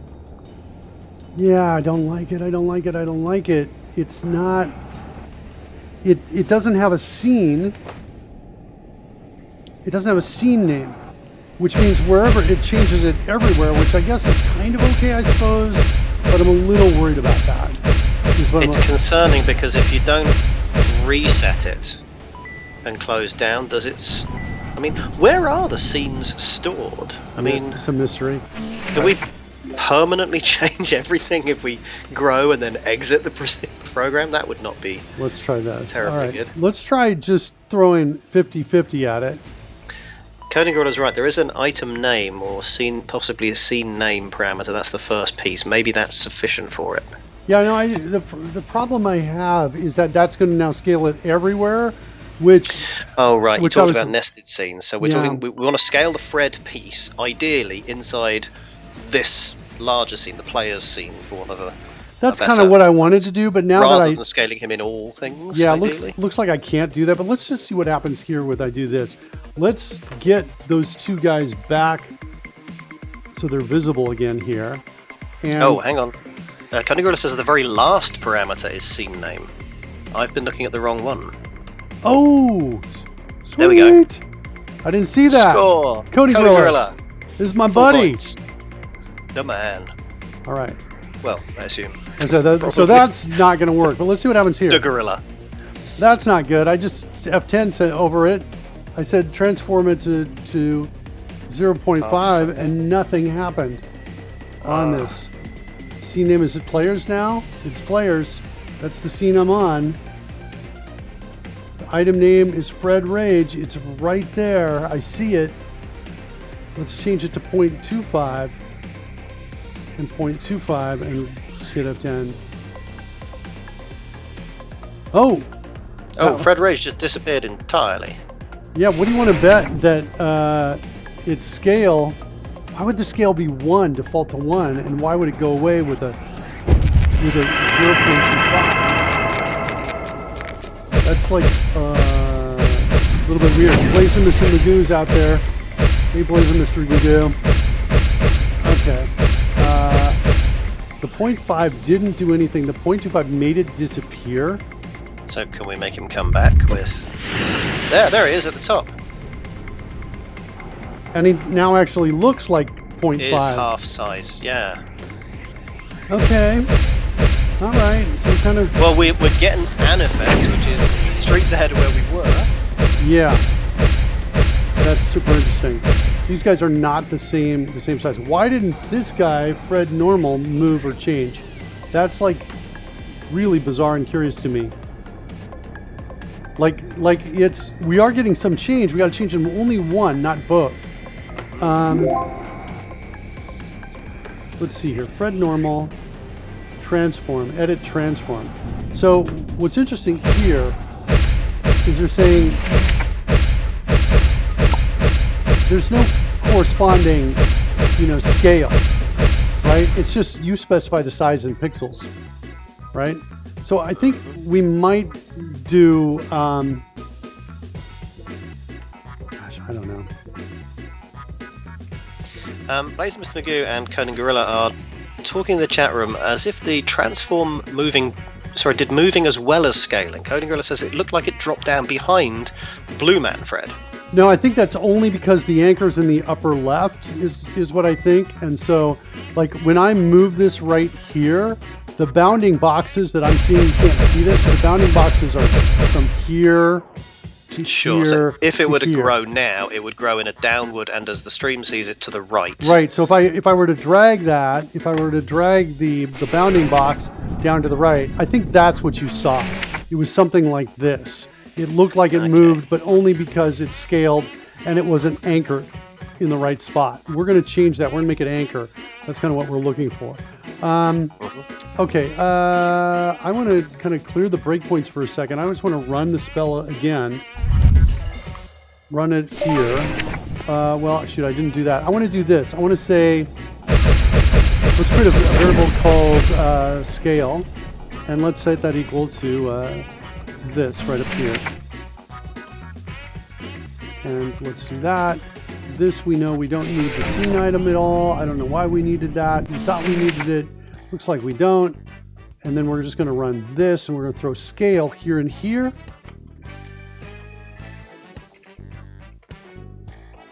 And run it. And it did look like it changed. So I feel like that changed. That made things, should we say, normal. yeah, it's what it looked like it did. It did go to kind of what looked like normal. Let's end the spell. And there it is. Okay, so interesting. We're just dealing with a much larger image. Yeah. Fred Rage starts being quite large. Yeah. We reduced him to 50%, which made him look the same size as the others, and then when the spell ended, he grew again to his default quite large size. Yeah, I'm going to cast Reduce on him right now. Okay, I still don't understand why this guy's not moving, changing. So that's... And then we go to, we roll to 1, so we're switching off of that one view. So we just tear down the entire setup. Well, maybe not. We're back. So that's not too bad. I just switched it back. I'm going to end the spell, and we should see him go back up when the spell. Yeah, there we go. So it does go back up. All right. So 1 is working, 2 is not. Why is that the case? I'm going to try and rename Fire touch. Fred normal. That's the right. That's the right one. Why isn't Fred normal moving?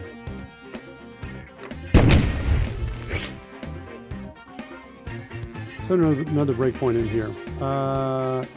Reduce. Cast it. All right. Yeah, this looks like it's exactly the same as what I have on the clipboard, which is that. But you totally find it. That's the item name. Yeah. Any possibility there's something strange like a space or other character? Yeah, I just pasted it in. The real version? I copied the real version in and pasted it in. I saw no change. It's Fred normal. Yeah, I get 1 to Fred normal, 1 to Fred rage. Why would Fred normal change? Doesn't make sense. All right, here's what I'm going to do. I'm going to look into Fred normal later, and I'm going to get only Fred rage. We're going to get Fred rage on the screen here. That's what we're going to do. I was going to say, is there any chance that it's the order in which it's happening? If you did Fred normal first and then Fred rage, or whichever, the reverse semicolon separation that you've got. I'm gonna say maybe unlikely, but here we're gonna switch him back to normal here. Let's well, this is Fred normal.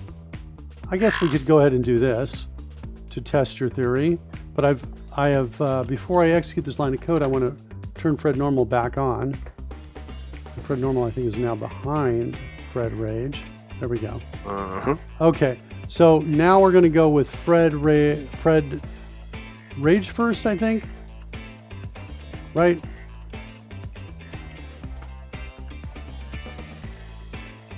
And then the next one we're going to go with Fred normal.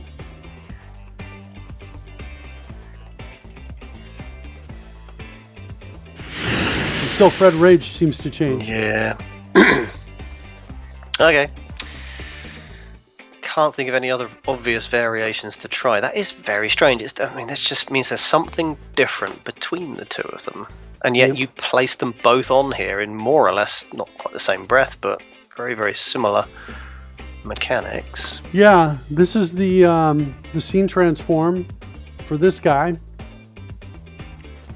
Top left, no bounds. I love Oh, trash. look, it's Oscar behind the moon.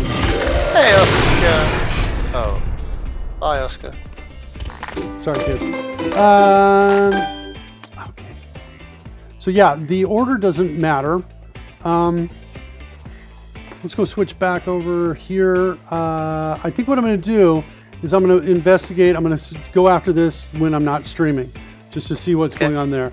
We're going to grab Fred Rage. Now we're going to do something different with Fred Rage. We're going to figure out what these properties are right here, how big this guy is, and we're going to put those in the spreadsheet. We're going to work with these, at least get the scaling up and down and try to get the animation going. That's what we're going to go with based on this. So let's go in, look at its transform. And Fred Rage has got a whole nother set of stuff here, which I'm going to want to need to change, but for now, we'll go with it instead. And so we're at 1200 across. And over here, we're at 950.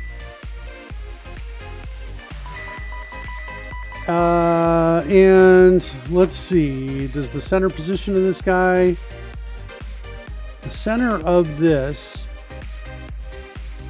it's a little bit off. The center horizontally is right here where the mouse is. I'm looking at the bounding box right here, so it's just a little bit off. So we might say that the center for the anchor is at about 53%. That's what we might do for the width piece right there. So we'll say about 53, like that. And the height, I'm going to say, is the same. Maybe the height should be 100, because it's really the bottom of this piece. In this instance, it's 100. So that's what we've got there. Yep. Well, that's what we've got there right now. Hold on. Let me get them about the right size, and let's go check that out.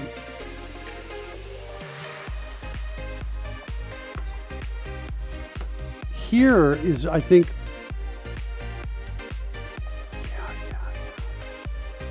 I think I'm going to need something else up here. I think I'm going to need, if I'm going to be able to deal with this resizing piece, I think I need one more column, which is going to be my normal scale. Is kind of what I think. Yeah. You with me on this? I'm like playing with a couple ideas here. Yeah, because a whole bunch of them are going to have a sort of default scale of 1 because they've already got the right size. But Fred Rage is going to need a normal scale of about 0.5 because he starts too big. Yeah, that's kind of what I'm getting to here. Let's, because apparently the scale is scale of what the raw normal size is. So if I'm going to have a scale multiplier on top, we're going to need that. So let me go back into the transform here. Let's bring up my calculator, and we're going to do something to the effect of 896 divided, whoops, that's not right. 896 divided by, did I really? It's not. That's my worst experience with a calculator. 896 divided by 1200. So it looks like it's about 74.6%. So about 75%, 74.6, like that. So we've got normal scale in there. Let's grab that. Let's go take our app. If that's a scale, is that not supposed to be 0.746? Because that looks to me like you'd have 74 times the size of normal. I agree with you. Let's do that. So we've got normal scale there. Everything else is going to be a 1 in that space right there. And then we need to go find character DTO. Right here. We're going to add that property as a double, normal scale, like that. Mm-hmm. We're going to go find the point where we transfer that over, like that. And let's jump in here.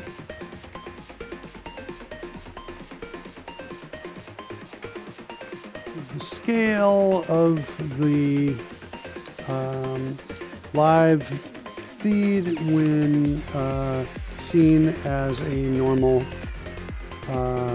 size. Seen as a normal size. Defaults to 1 is what I'm going to say. Defaults to 1. Guess I'll throw that in here right now, just in case. But I really want to do one more thing here that basically says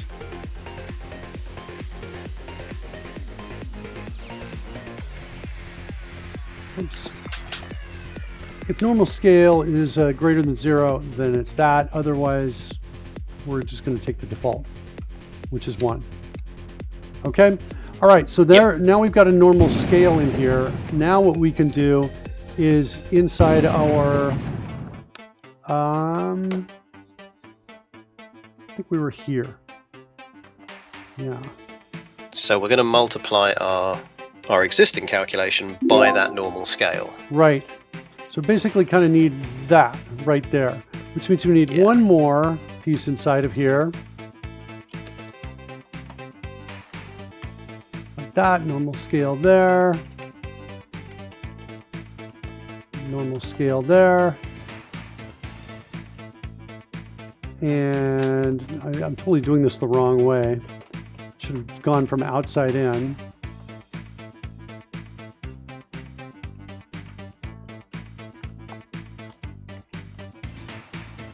Normal scale, live feed event args. We need to modify that.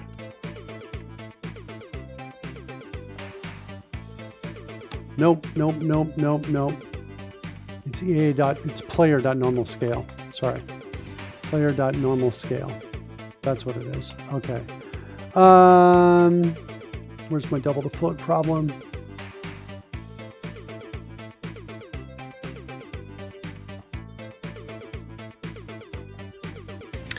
Yeah.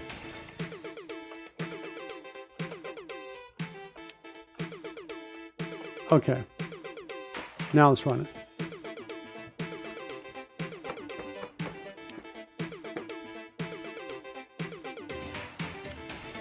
That feels like it's got a better chance of working. Yeah, I think that's pretty fair. Really interesting how Fred at normal is not moving, not being found, it seems. I'm like, yeah. It's interesting, right? We were doing a test and Fred normal wasn't moving, and we thought, okay, there's the problem. I mean, there's the problem, it's not working, but it really was probably working, we just didn't have any feedback on it. Okay, that's up. Now, there's that. Let's go set up targets. Fred's now targeted. Cast the spell. Enlarge. Go. Okay, so now we have my normal scale is that. My target state is 75, so we're now going even lower. Run it. And run it. There we go. Nice. That's good. It is good. Now we got to do some math because we want we want him to stay down here. Yeah. That's what we want to have happen here. So we got to kind of figure that. Let's see if he goes back out. Here, I'll bring him back up here. We add 10 minutes to dispel this spell. There we go. And he pops back. So it's instantaneous. It's not an animation yet, but at least we're starting to figure that out. Baby steps. We're doing all right. Yeah, it's not bad though. So now at least that part we figured that out. Okay, next, let's get some math going here. Figure this out. What's going on here, Mark? I wish all these cool people would join my Discord. Is that what did that work? I didn't hear that necessarily come up and say there. I did not see that. Yeah, let's not get me too distracted. Okay. So let's figure this out. We've got the video. We've got an anchor point somewhere in the video. Maybe I'll grab this and this right here. And it's somewhere in the scene, like this. So, what I think we need to do, I'm totally hearing Karen outside the door singing a song or something like that. I don't get distracted that easily. Yeah, now you distracted me. Except, of course, you've just proven the point wrong. You just proved me wrong. Hold on. I can do this pretty quickly, I think. Boom, boom. Look at the chat room with their squirrel cannons. Squirrel cannons. All right. Let's see now if that works now that I restarted that. Try doing it now. Pudding, did you break this? Is that working now? There we go. There we go. Somebody broke it. Okay, so All the fanfares today. all right, so this right here is in like a percentage that comes in here, right? There's some sort of what are we calling it? Let's go find what we're calling it. We're calling video anchor width. Okay. For example, right here. So we'll throw that in there. And that's this this percentage distance across. I want trash.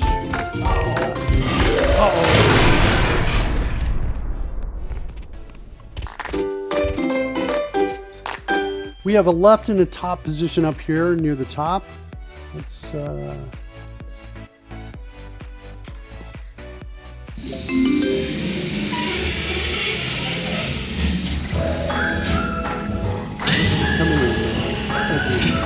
All right, left.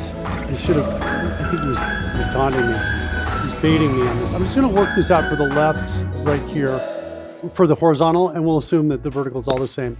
So we've got we've got the video anchor width that's going to be a percentage. So it's going to be something like 0.5 as an example, maybe 0.4.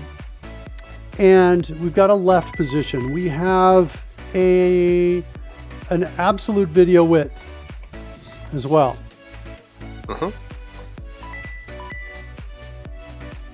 It's going to be set that equal to like 1200.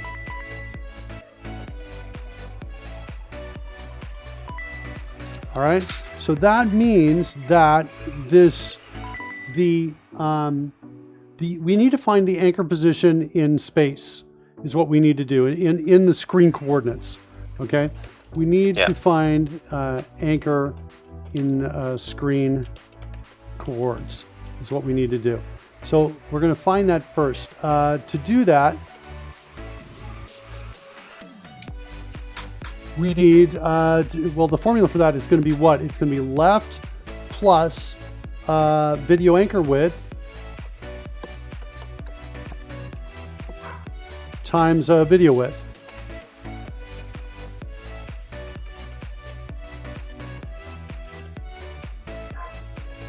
That's going to give me that point in space right there. Yeah. Do you agree with that? I think so, yes. Seems reasonable. Yeah. Okay. So it's going to be left plus this times that. Yeah. Okay. Yes, because it's that percentage across plus the left in the first place. Yeah. That's good. Then we need to scale. Then we scale.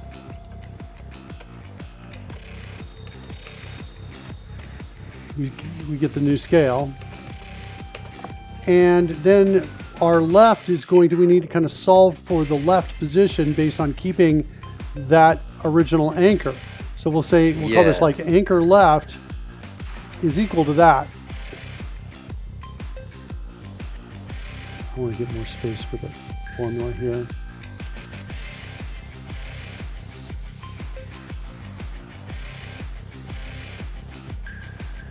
Like that. Okay, so we need to find the anchor and screen coordinates. So anchor left is like that. Well, the screen space logic is still the same left. Sorry, the anchor left is still the same. The anchor left is not going to change, but now we have to solve for the new left. Right. So we take the anchor left and we subtract the anchor width times video width times scale. Let's see what we got here. New left is equal to, what is it? The anchor left. Yeah. Minus, is it just simply that? Is that what you're suggesting right there? I think it might be that, yeah. Wait. Where's the scale though? The video anchor width minus the new. Oh, this is times the new scale as well. The new video width is what I think it is.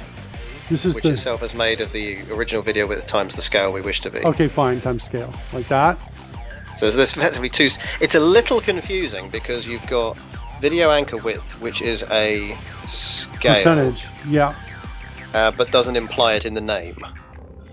Whereas scale kind of does, but those are still, I believe, the correct values. I think that looks right to me too. That looks and feels right to me. So that's kind of what we're looking for, I think. There, we get the new left, and that's how we move into that new position.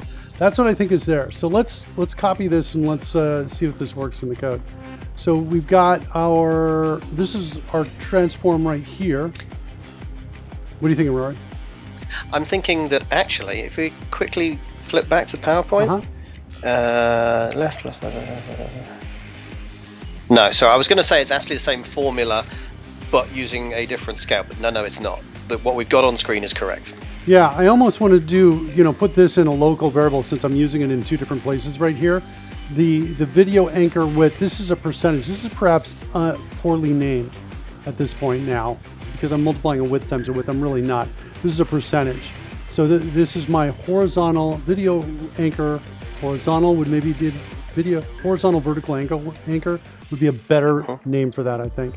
At any rate, we're going to say anchor offset horizontal is going to set that equal to these two multiplied by each other like that. And let's reduce that size. And then we're going to say this. That's nice because that becomes the component part of both of our other factors. And then and I think it makes it easier to read once we do that. Okay, so that's kind of what we're looking at right there. That's what I think we're looking at for the width and the height. So we've got a breakpoint there. Let's go back. We've got Fred about the right size. We're going to cast reduce on Fred. And there's the call. And now let's paste in the code.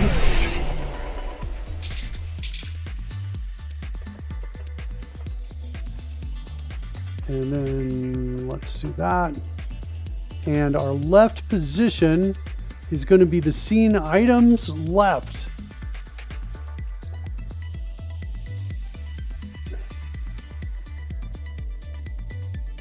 Dang, it's current scale we don't have. We are like, if I use the left now, it might be right, but it won't be right. It may not be right the next time. Like I feel right. Now I'm thinking, do I have to throw the left in here as well to get to that?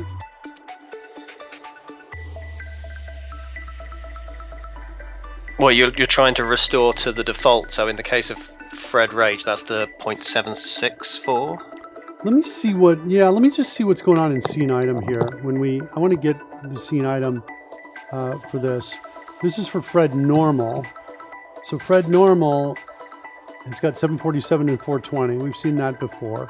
Let's run that, get to the next one. This is Fred Rage, right? Fred Rage. Height and width. These are the scaled down heights and widths. So we don't know. Oh, wait. Source width. Source height. I didn't see those properties. Okay, we can now figure it out. Is what we can do. We can figure out the scale. What we need to do here is we need to say anchor offset horizontal is equal to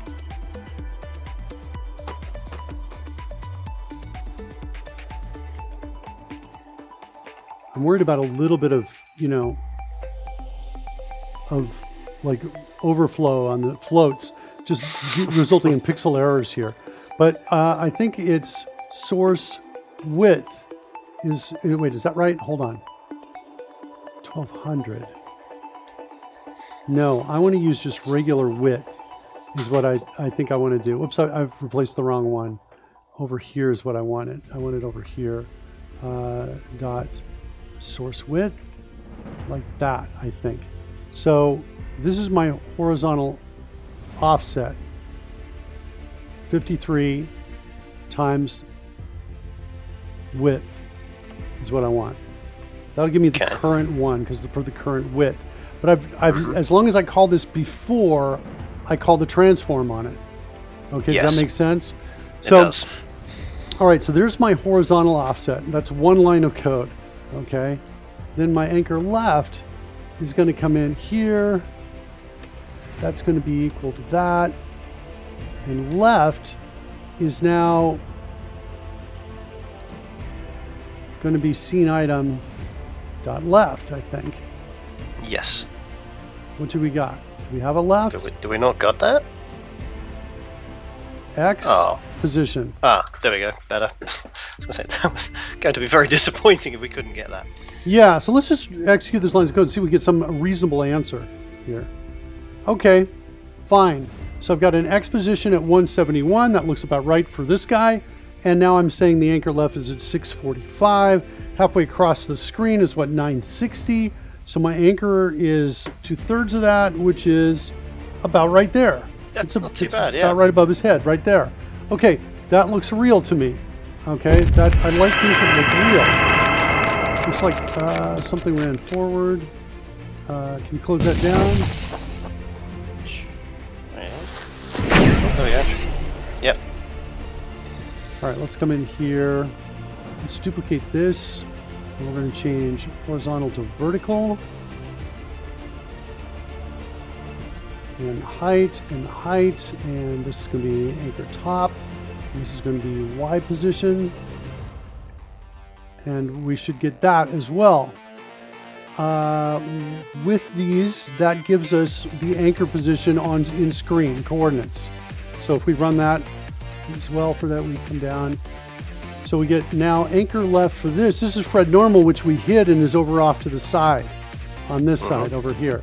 So we're saying it's at 1833. That also feels about right. And the anchor top is about 11. That also feels about right. A little bit under the bottom of the screen. So we've got the anchor position. Sweet.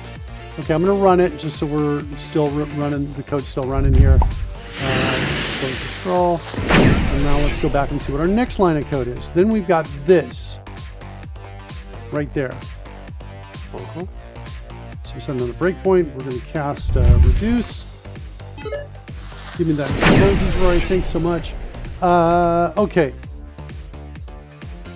We're looking for my new left here equal to that, and my new top equal to my offset vertical, like that, times scale. And my scale, is my scale right? Yeah, I think my scale is right. So let's go see if those numbers look good. I'm just running down to here. And then, all right, so we've got a new left. This is for Fred normal, so that's way off to the side. That feels totally reasonable though. Let's go ahead and do this. We're going to say OBS set scene item position. Item name. X is going to be new left. And this one's going to be new top. Scene name. And the scene name. All right. This feels like it's going according to some kind of plan. Oh wait, hold on. I need a cast these here. Okay, now run it. Okay, so interesting. It dispelled immediately. Whoa. And then I rolled a wild magic. All right, let's go back. Let's go back over here. So I dragged this up a little bit after it went correctly. It went in the right direction going down, but coming back, it didn't seem to fix itself, which is kind of interesting. Okay. I'm going to try it again. Get ready with that test close. Your height changes. Okay, so that looks kind of okay. It looks like it's a little lower than we might ideally. Let me add 10 minutes. And yeah, the left position doesn't change when we go back. So interestingly, we go in the correct direction one way, but not in the other. Why is our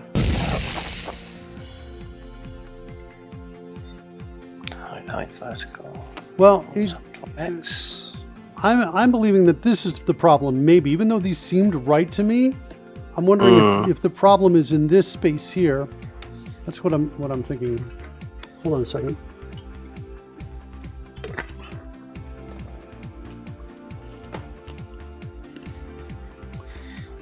One of the tests will be to compare the anchor left in both times, because it should be the same number. Yeah, I mean, in the screen did I imagine it, or did it seem to go right and down the first time, which is correct, but also went right and down the second time? It's like it wasn't reversing its own process. Yeah. Coding Gorilla is saying, isn't it because the width and height have been updated to reflect the new scaling? Well, this code is based on that assumption being true. Because the offset, this is a relative scaled offset is what this is. And so based on that new width, I'm assuming the new width to be good as we come back down in here. But that means, you know, I haven't verified that. So we really need to kind of look at that data and take a look at it as it comes in. I wonder if it makes sense to bring up a spreadsheet to do this. I kind of am leaning in that direction. Let's create a new spreadsheet. I guess we could simplify by only looking at the horizontal values right here. So we've got width, video anchor width as well. That's just going to be that percentage piece. And this should the scene item dot exposition.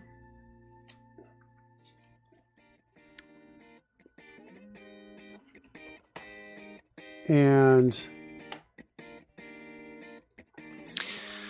since we're using the same function to kind of scale and unscale, does that not mean that we should be passing a different scale, an inverse scale, in the second time round? I don't think so.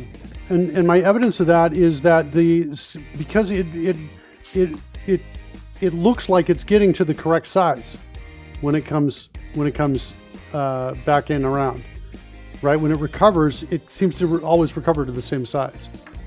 Oh, that's true. It's just positionally that's an issue. Right. The other thing that's a little bit weird that I did just think about is that this anchor height is at 1, which means when we scale down, the very bottom of this thing should be right at the bottom of the view. See, I'm lifting this up, and you can see it's just right. It's right there.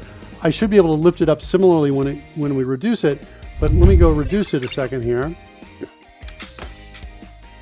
I'm going to clear the breakpoint. And now that I've reduced it, you can see it's much too far down. It was down here, and it should have been right there. So I think there's a problem with regards to the code here on this. Also, we have at this point when it's reduced, I'm about to lose it. But I may be able to bring up the transform before I lose it. And we can see its Y position is 548. So we're looking for 548. That's what we're looking for when it's in this reduced piece state.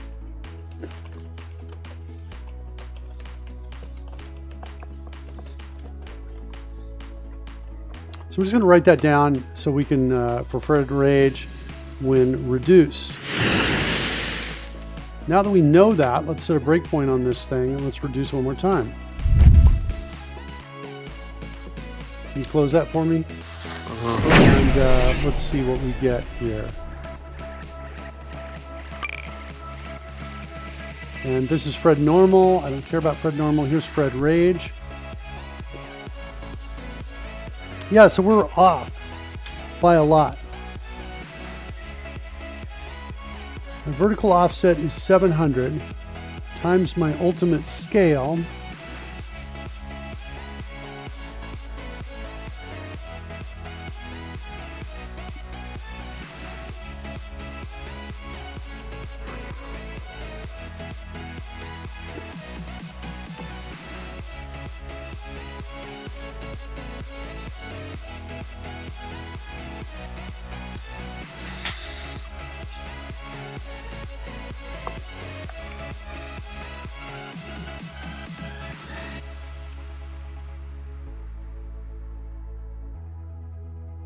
Anchor top, Y position.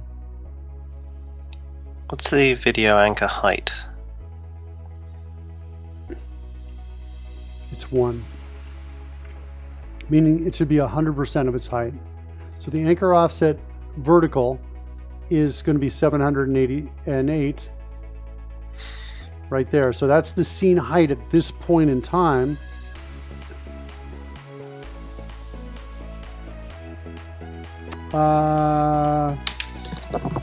Should it be 1? Isn't this Fred Rage and he should be smaller? No, 1 means this is the anchor percentage location. So it's 100% of its height. Okay. It's at the center bottom is what it is. Okay. We're looking for 548, and we're at like, what are we, like double that? It seems almost. No, we're not double it. But yeah, we're like about 100 less than double it. Yeah, I'm not sure. I need to think about that. Definitely it's going down, but we can see the numbers are not right where we want them to be. And then I'm moving it back up. I figured a good time like this to go back to PowerPoint and look at the map again one more time. Okay.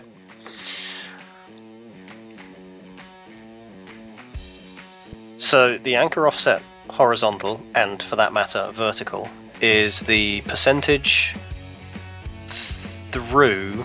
Yeah, that's kind Well, of no, the scale. it's the absolute position of the anchor in screen.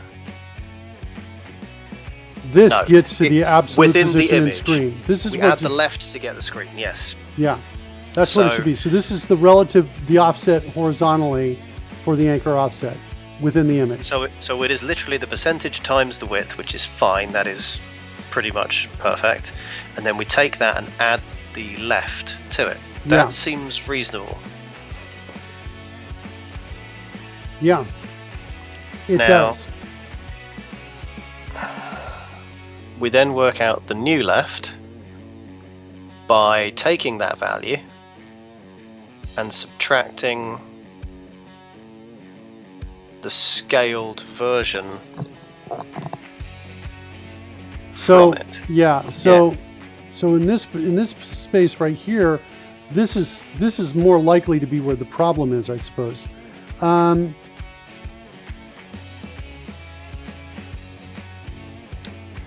But what's odd is that this should totally. Well, wait, hold on. We're about to change. Yeah, to change the scale. Horizontal. This times this. Oh wait, hold on. I think I've got it. Yeah, it's not that. It's this, I think. That's what I think it is, right there, which means our new top is equal to anchor top minus video anchor height. Hold on, let's get that again. I wanted it to link up width to height, but it did not. Like that. And I think that's my new top right there. I'm getting a better feeling about this one.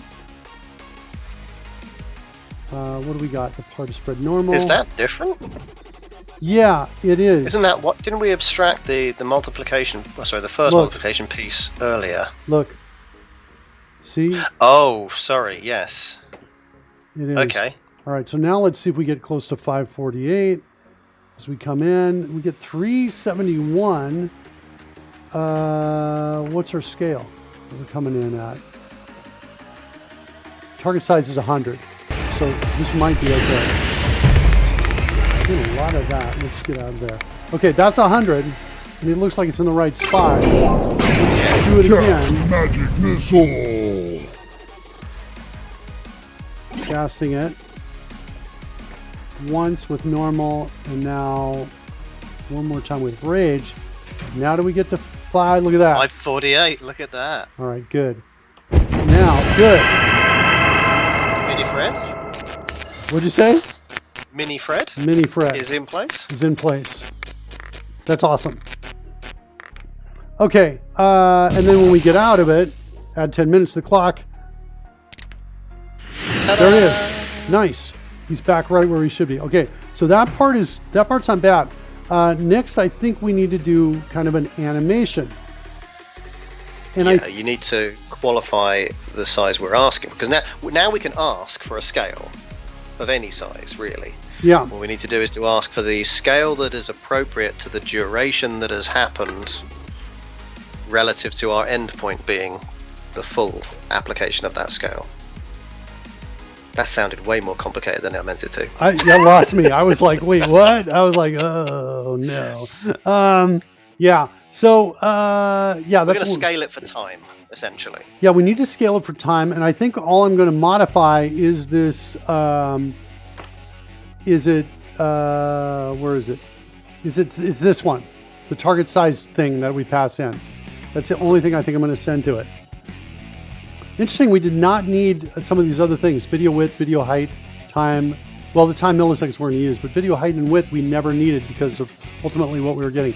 I'm going to kill the app, and I'm going to clean some of this stuff up that we don't need. So Okay. let's. Well, whilst you do the cleanup, Hey, Roy, would you do me a favor and take a with the break? level of success. Can you take a break, my friend? What an idea. How does 22.5 hours strike you? All right, we'll see you in 22 and a half hours. Okay. All right, buddy. I'll just quick coffee break. No worries. Take care, buddy. All right, bud. See you soon. Bye. Awesome contribution! Awesome contribution. All right, I want to get rid of. I want to figure out some of these other things. Video anchor horizontal.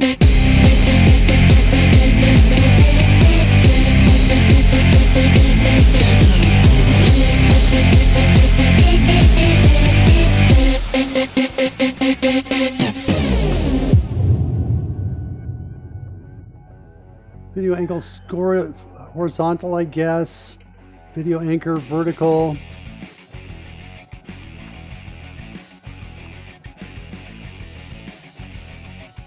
Like that. Let's see. We wanted to rename this to item name.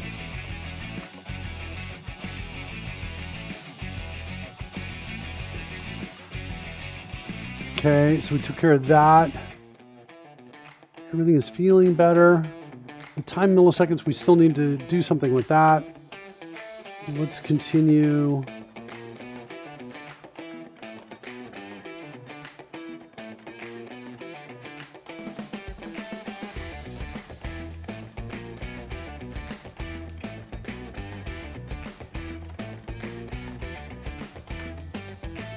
Now let's rename these.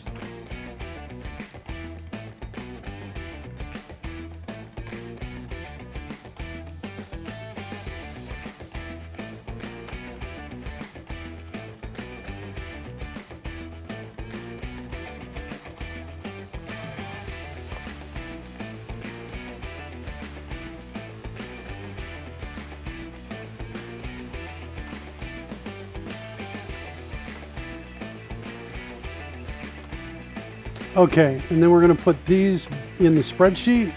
So the spreadsheet looks correct.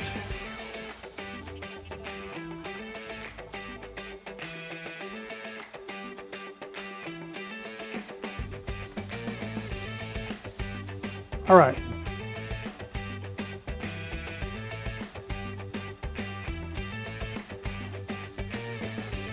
All right, let's go back.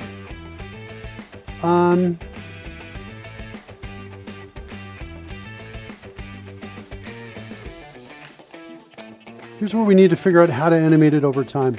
I think we're going to need like a class to hold on to this. The data that we need.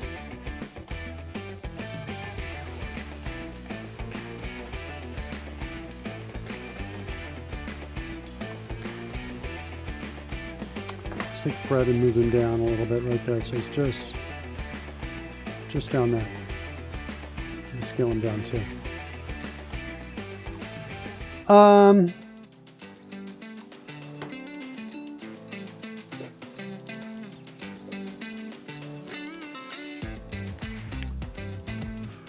Some of what I'm doing is I'm getting the initial starting values, and I'm just kind of trusting that there's not going to be any numeric error as we animate it. But And if I was only working with doubles, I'd be cool. But I'm working with floats, it seems like it's not hard to have problems if I, multiply a float and then go back. If I scale it up and down, scale it up and down, scale it up and down to get drift over time.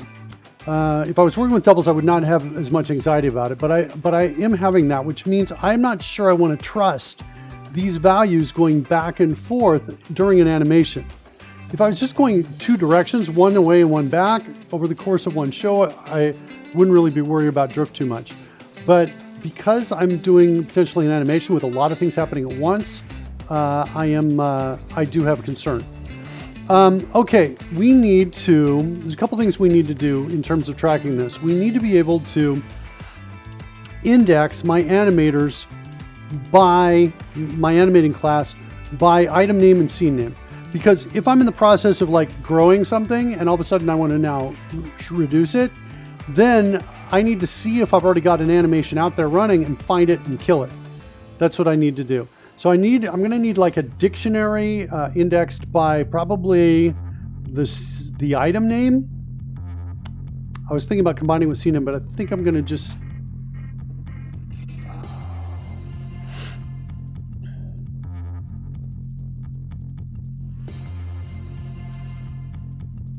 I'm not sure. Maybe I'll do both. I'll go ahead and do both. So I'll do a dictionary of scene names and item names together. That's what I'll do.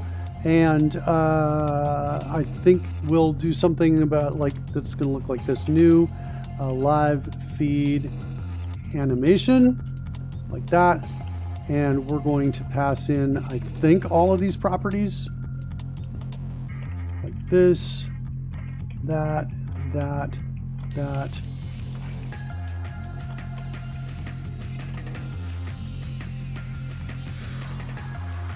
want to reorder these parameters here. I want to put normal scale before.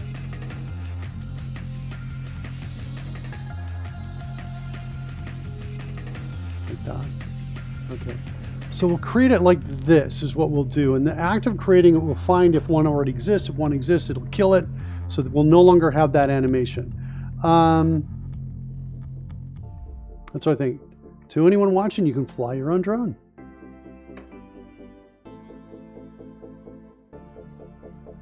So we've got a new live feed animation.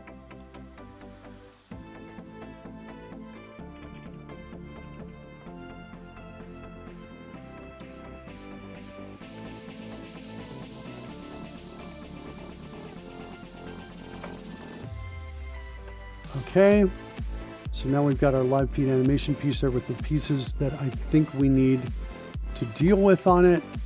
Are we going to need these other pieces is the question. I guess maybe I solve drift if it happens. I don't worry about it now, and I solve it only if we start noticing it happening over time.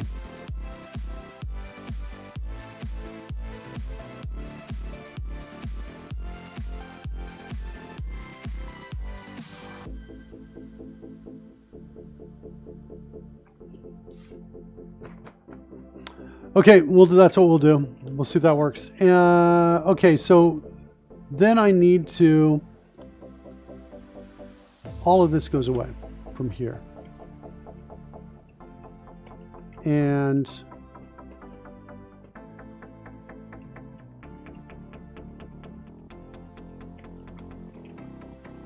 maybe I don't even need it returned back.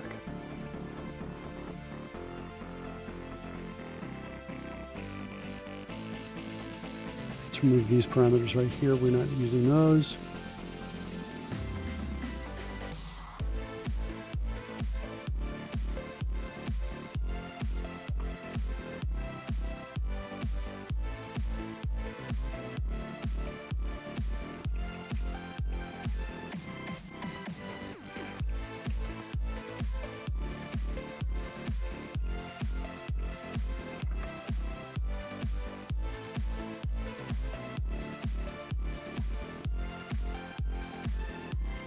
Okay.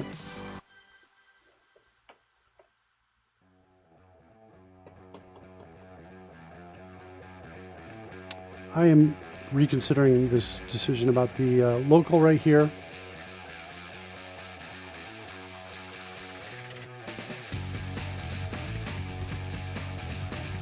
I need an event handler in here.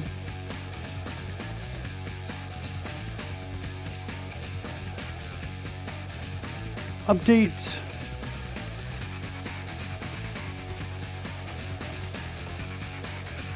We'll add an event handler here in a second, I guess. All right, let's go into the live feed animation.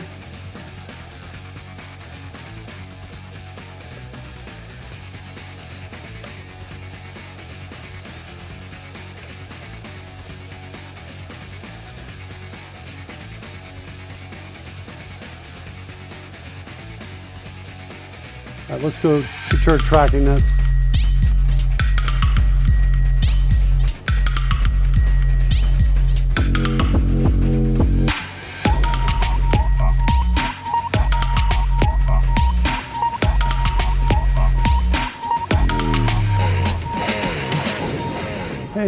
Hey. All right, so I'm creating a static dictionary of all the animations. All animations, like that. And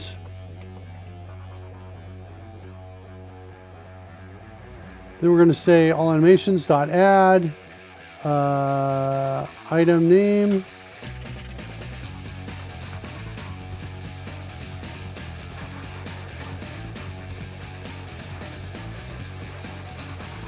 And scene name. Put a dot between those. This, like that.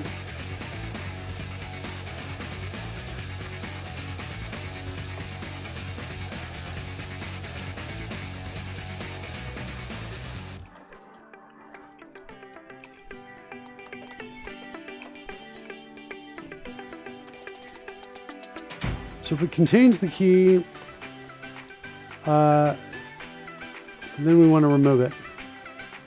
And we want to stop the animation. So we're going to say all animations dot, key dot stop animation. Stop. We're going to say all animations dot remove. Okay. Cool. Let's go declare that method. Stop.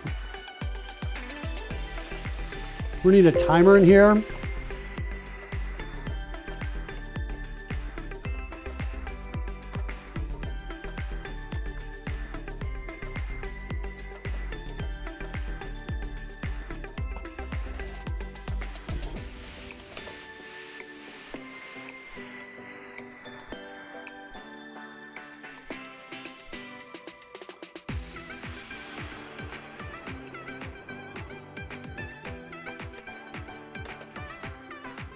All right, timer dot interval. What is it? Oops, timer dot interval. We're gonna set that equal to.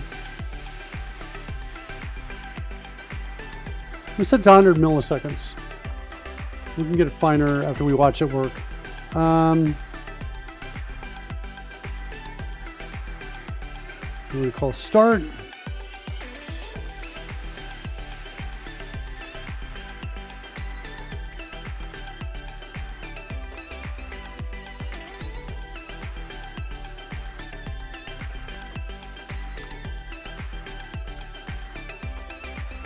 Come on. Come on, keyboard. Come on, fingers. Okay, start and stop. We have timer elapsed. At this point, we need to call an event and essentially pass ourselves to it. That's what we need to do.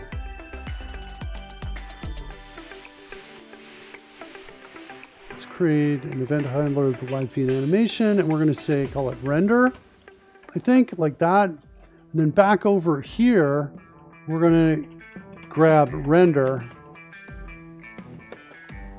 and we're going to do that. Then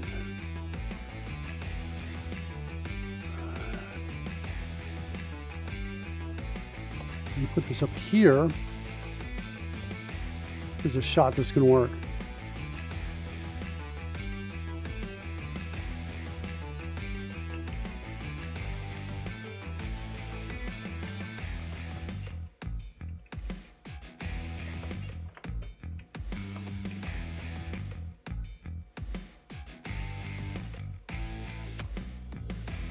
This should be get target size.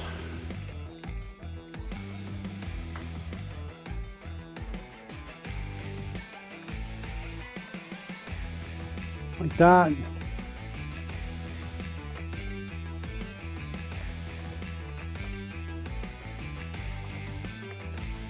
Yeah, I'm worried about drift. I totally am. I'm anticipating that seeming to be something we might encounter. Okay, now we got to work out get target size. That's going to be based on the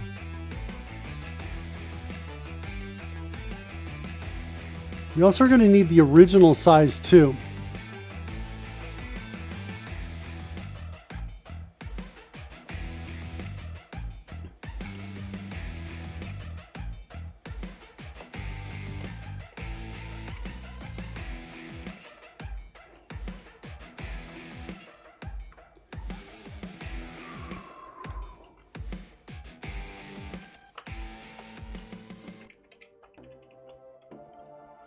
Killer!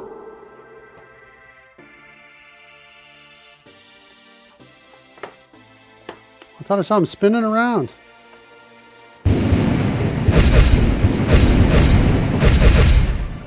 There you go. All right.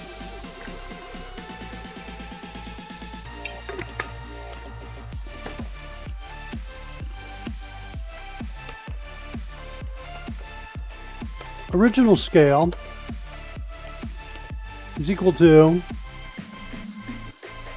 scene item dot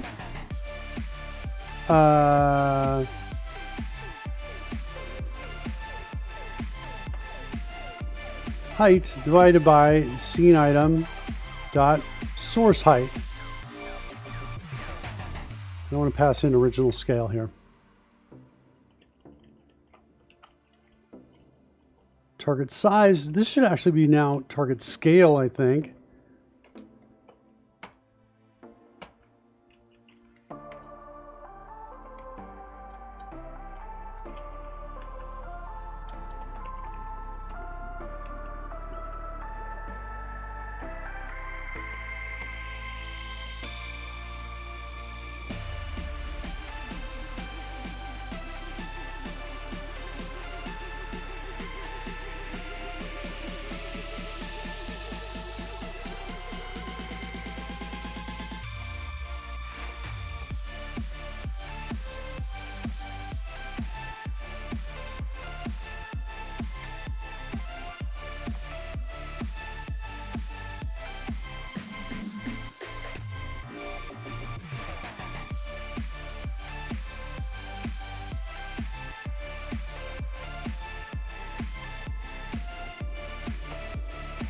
Okay, better with those names there.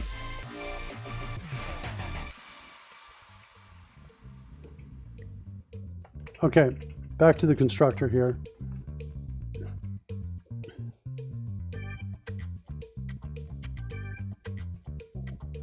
I want to do something with original scale. Okay, so we've got a property for it now with original scale. So now get target size. So here's where we need to kind of, figure out how big it should be. We know that we've got a destination, which is my target, scale. I want this to be. So my target scale, my original scale, and then we've got some sort of time milliseconds. We need to know how much time has passed since we started. So start time is equal to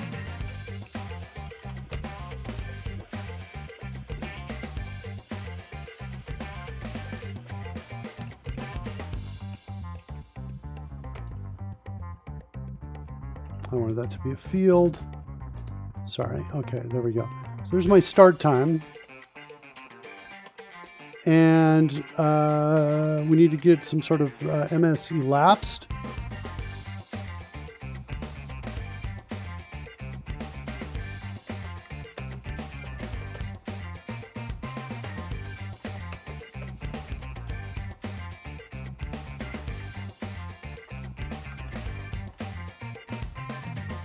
Okay, and then we want to say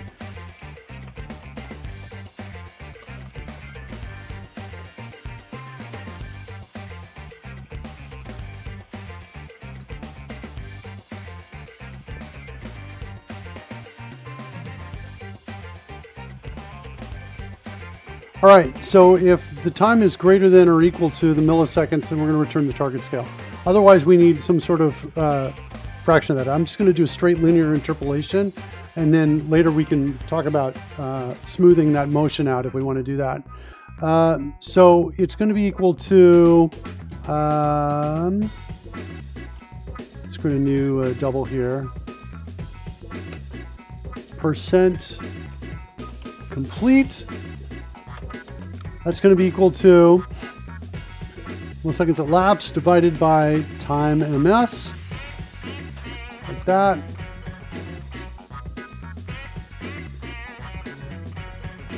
I suppose I might as well do a protection here. It's less than, this is or equal to 0, then we're going to just return original scale. All right, so there's my percent complete. Then I'm going to say my size is going to be equal to my original scale plus my target scale minus my original scale times percent complete. I believe that's correct. And then that gets me my target size. And I think there's a chance this whole thing would work. I don't know. Let's run it and see what happens.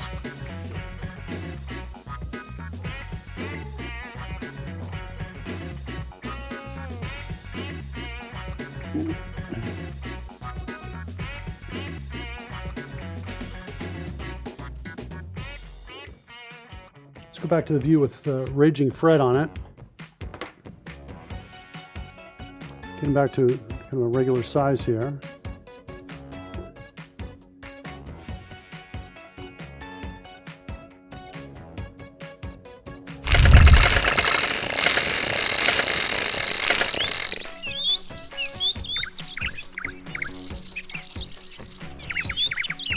Okay. We'll do the targeting. Fred is targeted. Here comes the spell. Casting reduced. And nothing happened.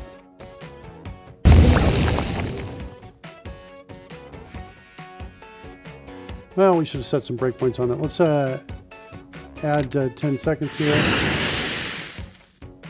We didn't even get anything coming back. Interesting. Put a breakpoint here, see what's going on, see what we missed here. Reduce.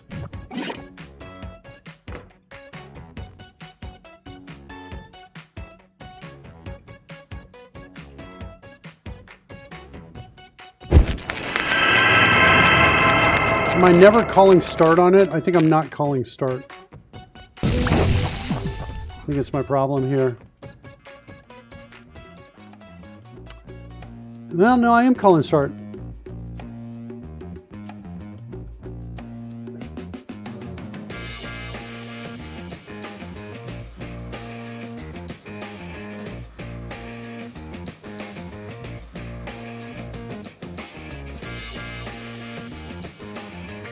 Well, let's step through it and see what happens.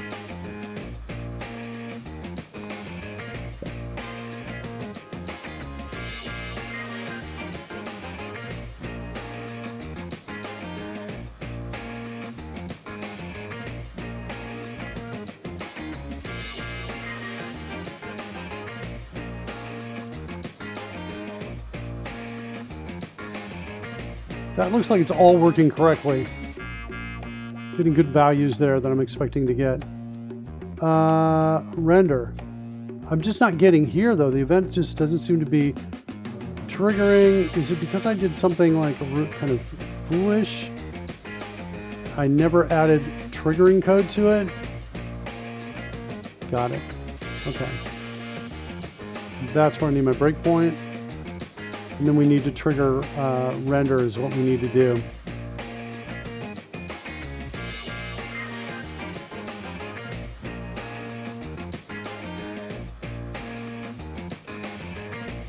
Oh, really? Okay, well, hold on. I think I'll make you happy. If I do that, you're going to be fine there. On render. And we're going to pass in this.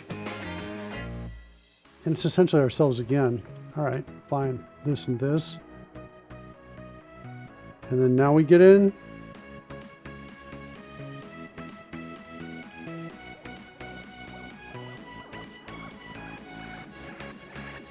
Synthoxis says hello. Hello, Synthoxis.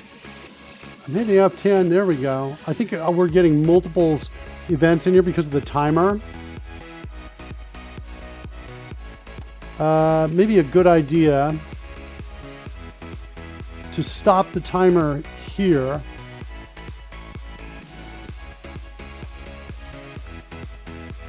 Yeah, okay, I know why you're saying that. You don't want me to do it because you're in the call stack.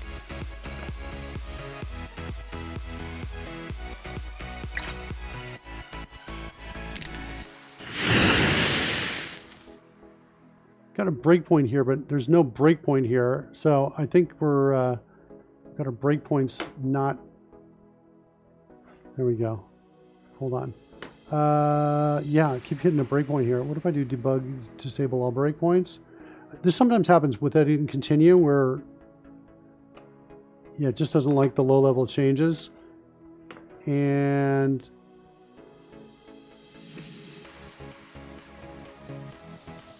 if I do delete all breakpoints, just thread swapping from the timer ticks, you think that's what it is? Maybe. I've seen it before where I've reached that conclusion, but this time I've definitely not reached that conclusion. So, all right, I want to do the timer on off here is what I want to do. Timer stop, and then timer start again. So at least we can step through it. And that doesn't happen. The other thing, at some point when we reach the end,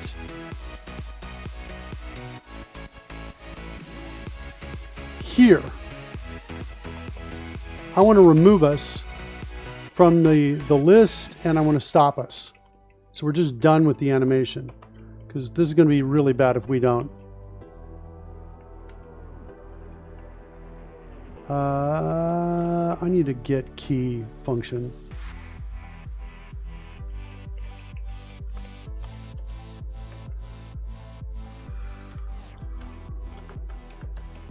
Like that. Okay. Then we're going to say remove get key. Like that. And we're going to then say stop for real. Okay. And then we're out. So breakpoint there. Go ahead, run. There. Now we got the cleanup. That's what I wanted. So we had 2 in here. Now we have down to 1. We get the second one. Hopefully this will remove the second one. No, it does not.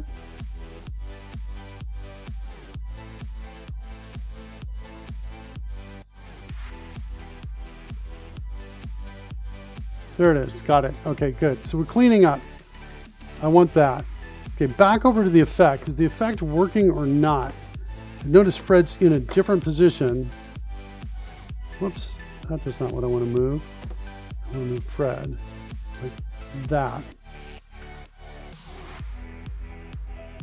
Oh, this is interesting. As I move it, it's putting it back.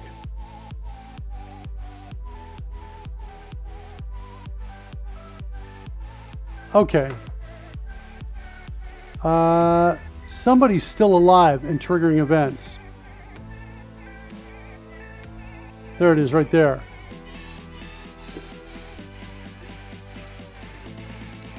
We're removing it. We're calling stop on ourselves. Oh, wait, hold on though. But we might be calling stop from in that place that also then sets us back. After this render, we get out of here and then we call start. We need a second check right here to decide whether to start the timer again. So it's basically,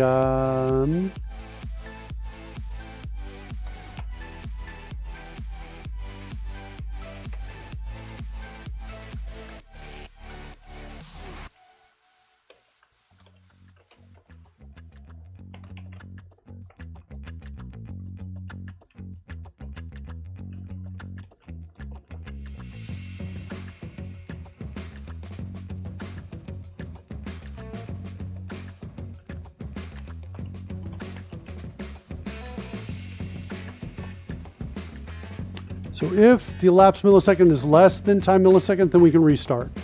That's what I think we need to do. And then that will now allow me to, we should stop seeing this event here. Yeah, that doesn't look like it's getting triggered anymore. And that'll allow me to now drag and resize Fred without it being grabbed away from me. Okay, good. That's good. Now let's try again. Reduce. Large reduce. I think it might have worked. Let me hit 10 minutes. Add 10 minutes to it to break it. Maybe not. No, it seemed like it was just one big deal.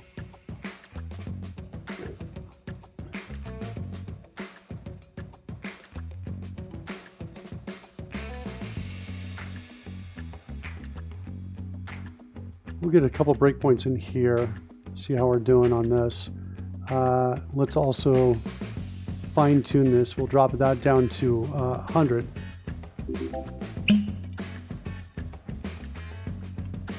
I mean, drop that down to 50, rather. So 50 seconds, 50 milliseconds, we'll do it.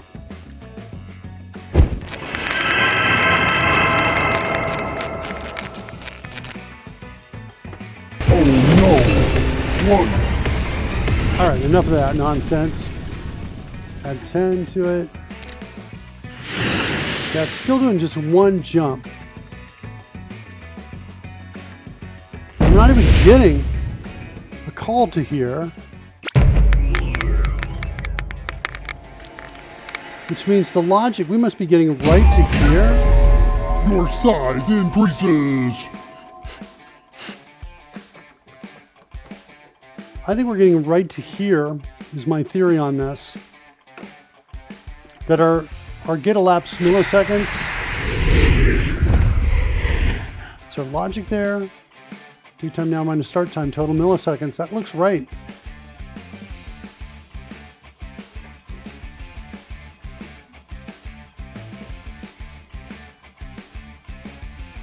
I got a breakpoint here and here.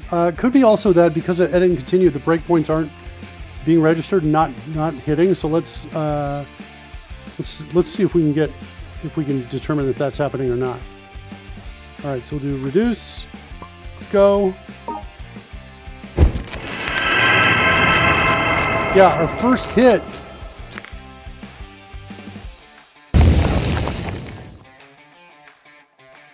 is that 992 milliseconds have elapsed before the first time we get the call in.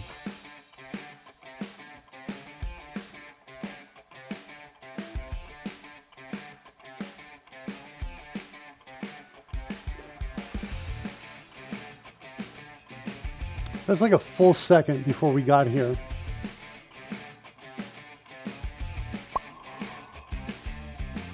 All right, let's increase the time across that. See if that's what we need to do. That's going to be in our, what is it, our spells? No, in magic. It's here. Let's just do it in the code. We'll multiply it by 10.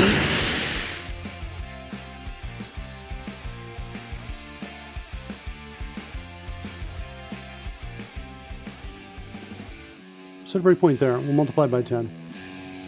Reduce.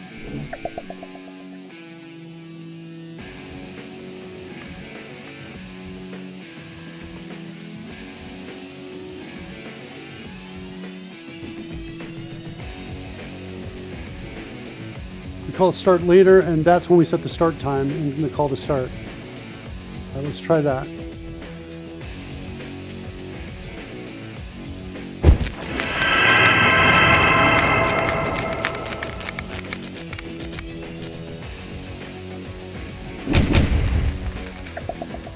Let's clear the breakpoint so we can see the animation if it really is occurring or not. Add 10 minutes to the clock.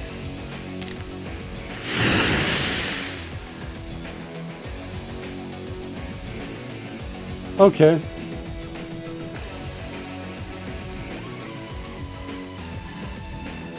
That seemed a little bit weird.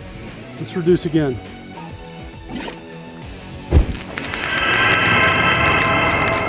it jumps to really small and then grows. Also, it did not feel smooth at all. It felt super jerky. That's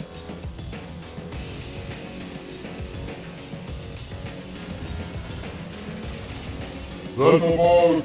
Yeah, you know, that's why I need you here, Coding Gorilla. Let me know, is it a bug or not?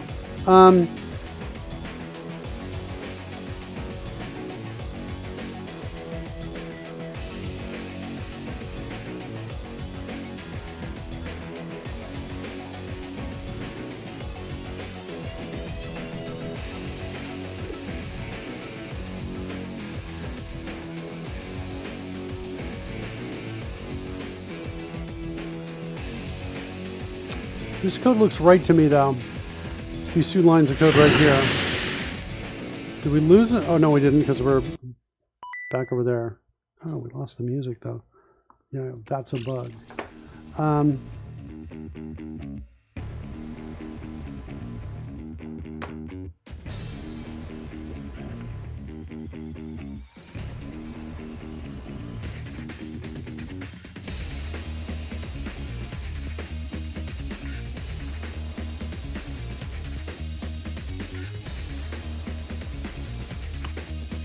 Get target size is what I've got. Normal scale times that.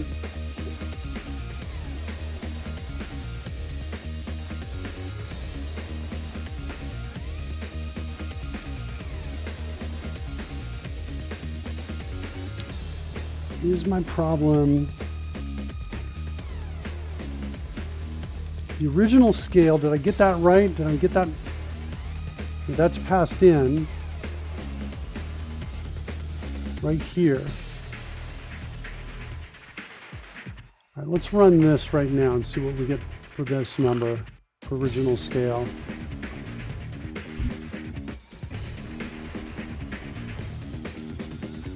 That doesn't feel right. Oh, for Fred normal, that is right. I'm looking for Fred rage. Yeah, that feels right. Our original scale is 74.5%.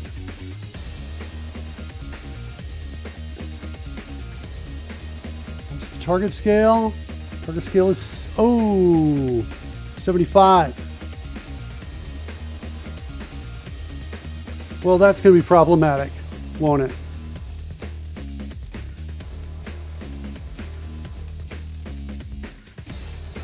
I think we need to say this is that divided by 100 is what I think it is. Let's go back up here. Okay. And now run it. And he's gone completely. And I think we want to get the target sizes. We're going back up to, yeah, we don't need the divide by 100 anymore here. Set a breakpoint there. All right, add 10 minutes.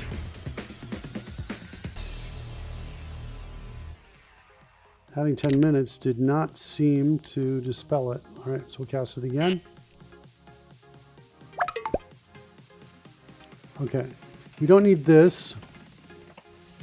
And I think we're in problems anyway because it's so small. We're gonna have to.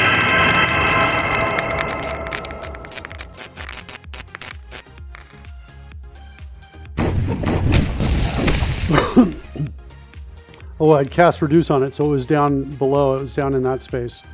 All right, let's add 10 minutes.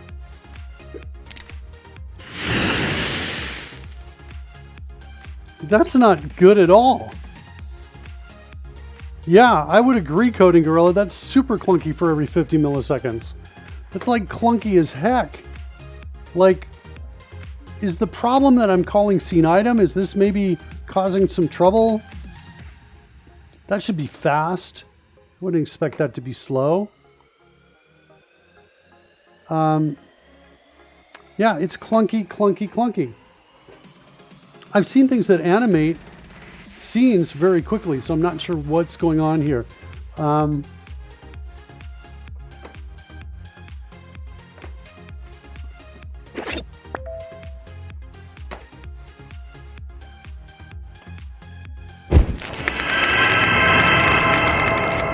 Yeah, you can even see the kind of the jump that occurs. Okay, back over here. Add 10 minutes.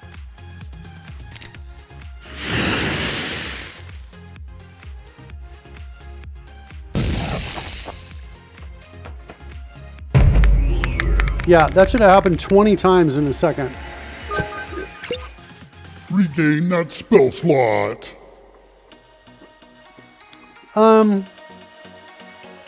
Yeah, kind of super disappointed in this end result. I don't think the problem is in our code. The only thing that I can think of on here that might impact this in any way is this call.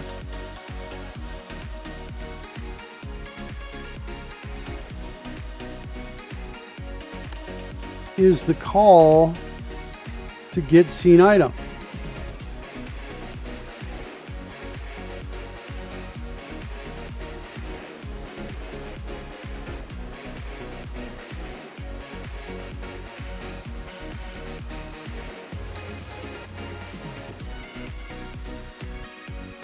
Yeah, that's kind of what I'm thinking. All right, you know what? We'll end the stream now.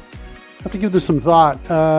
Not sure if we'll be able to recover this or not. There may be a better, faster way to do this. Let's get a raid going for you guys. Thanks for hanging out with us today. Writing some C# code today. We are dog fooding Code Rush, and we'll send you over to Oh Bother. We haven't sent you over to Oh Bother in a while. Oh Bother's got some cool scientific stuff, technical hardware stuff that he does all the time. I'm a big fan of Oh Bother. And we'll see you tomorrow. To be determined whether we solve this tomorrow or we abandon it. I'm not sure what's going on with that. Thanks for your help, Coding Gorilla. Everybody else, we'll see you tomorrow.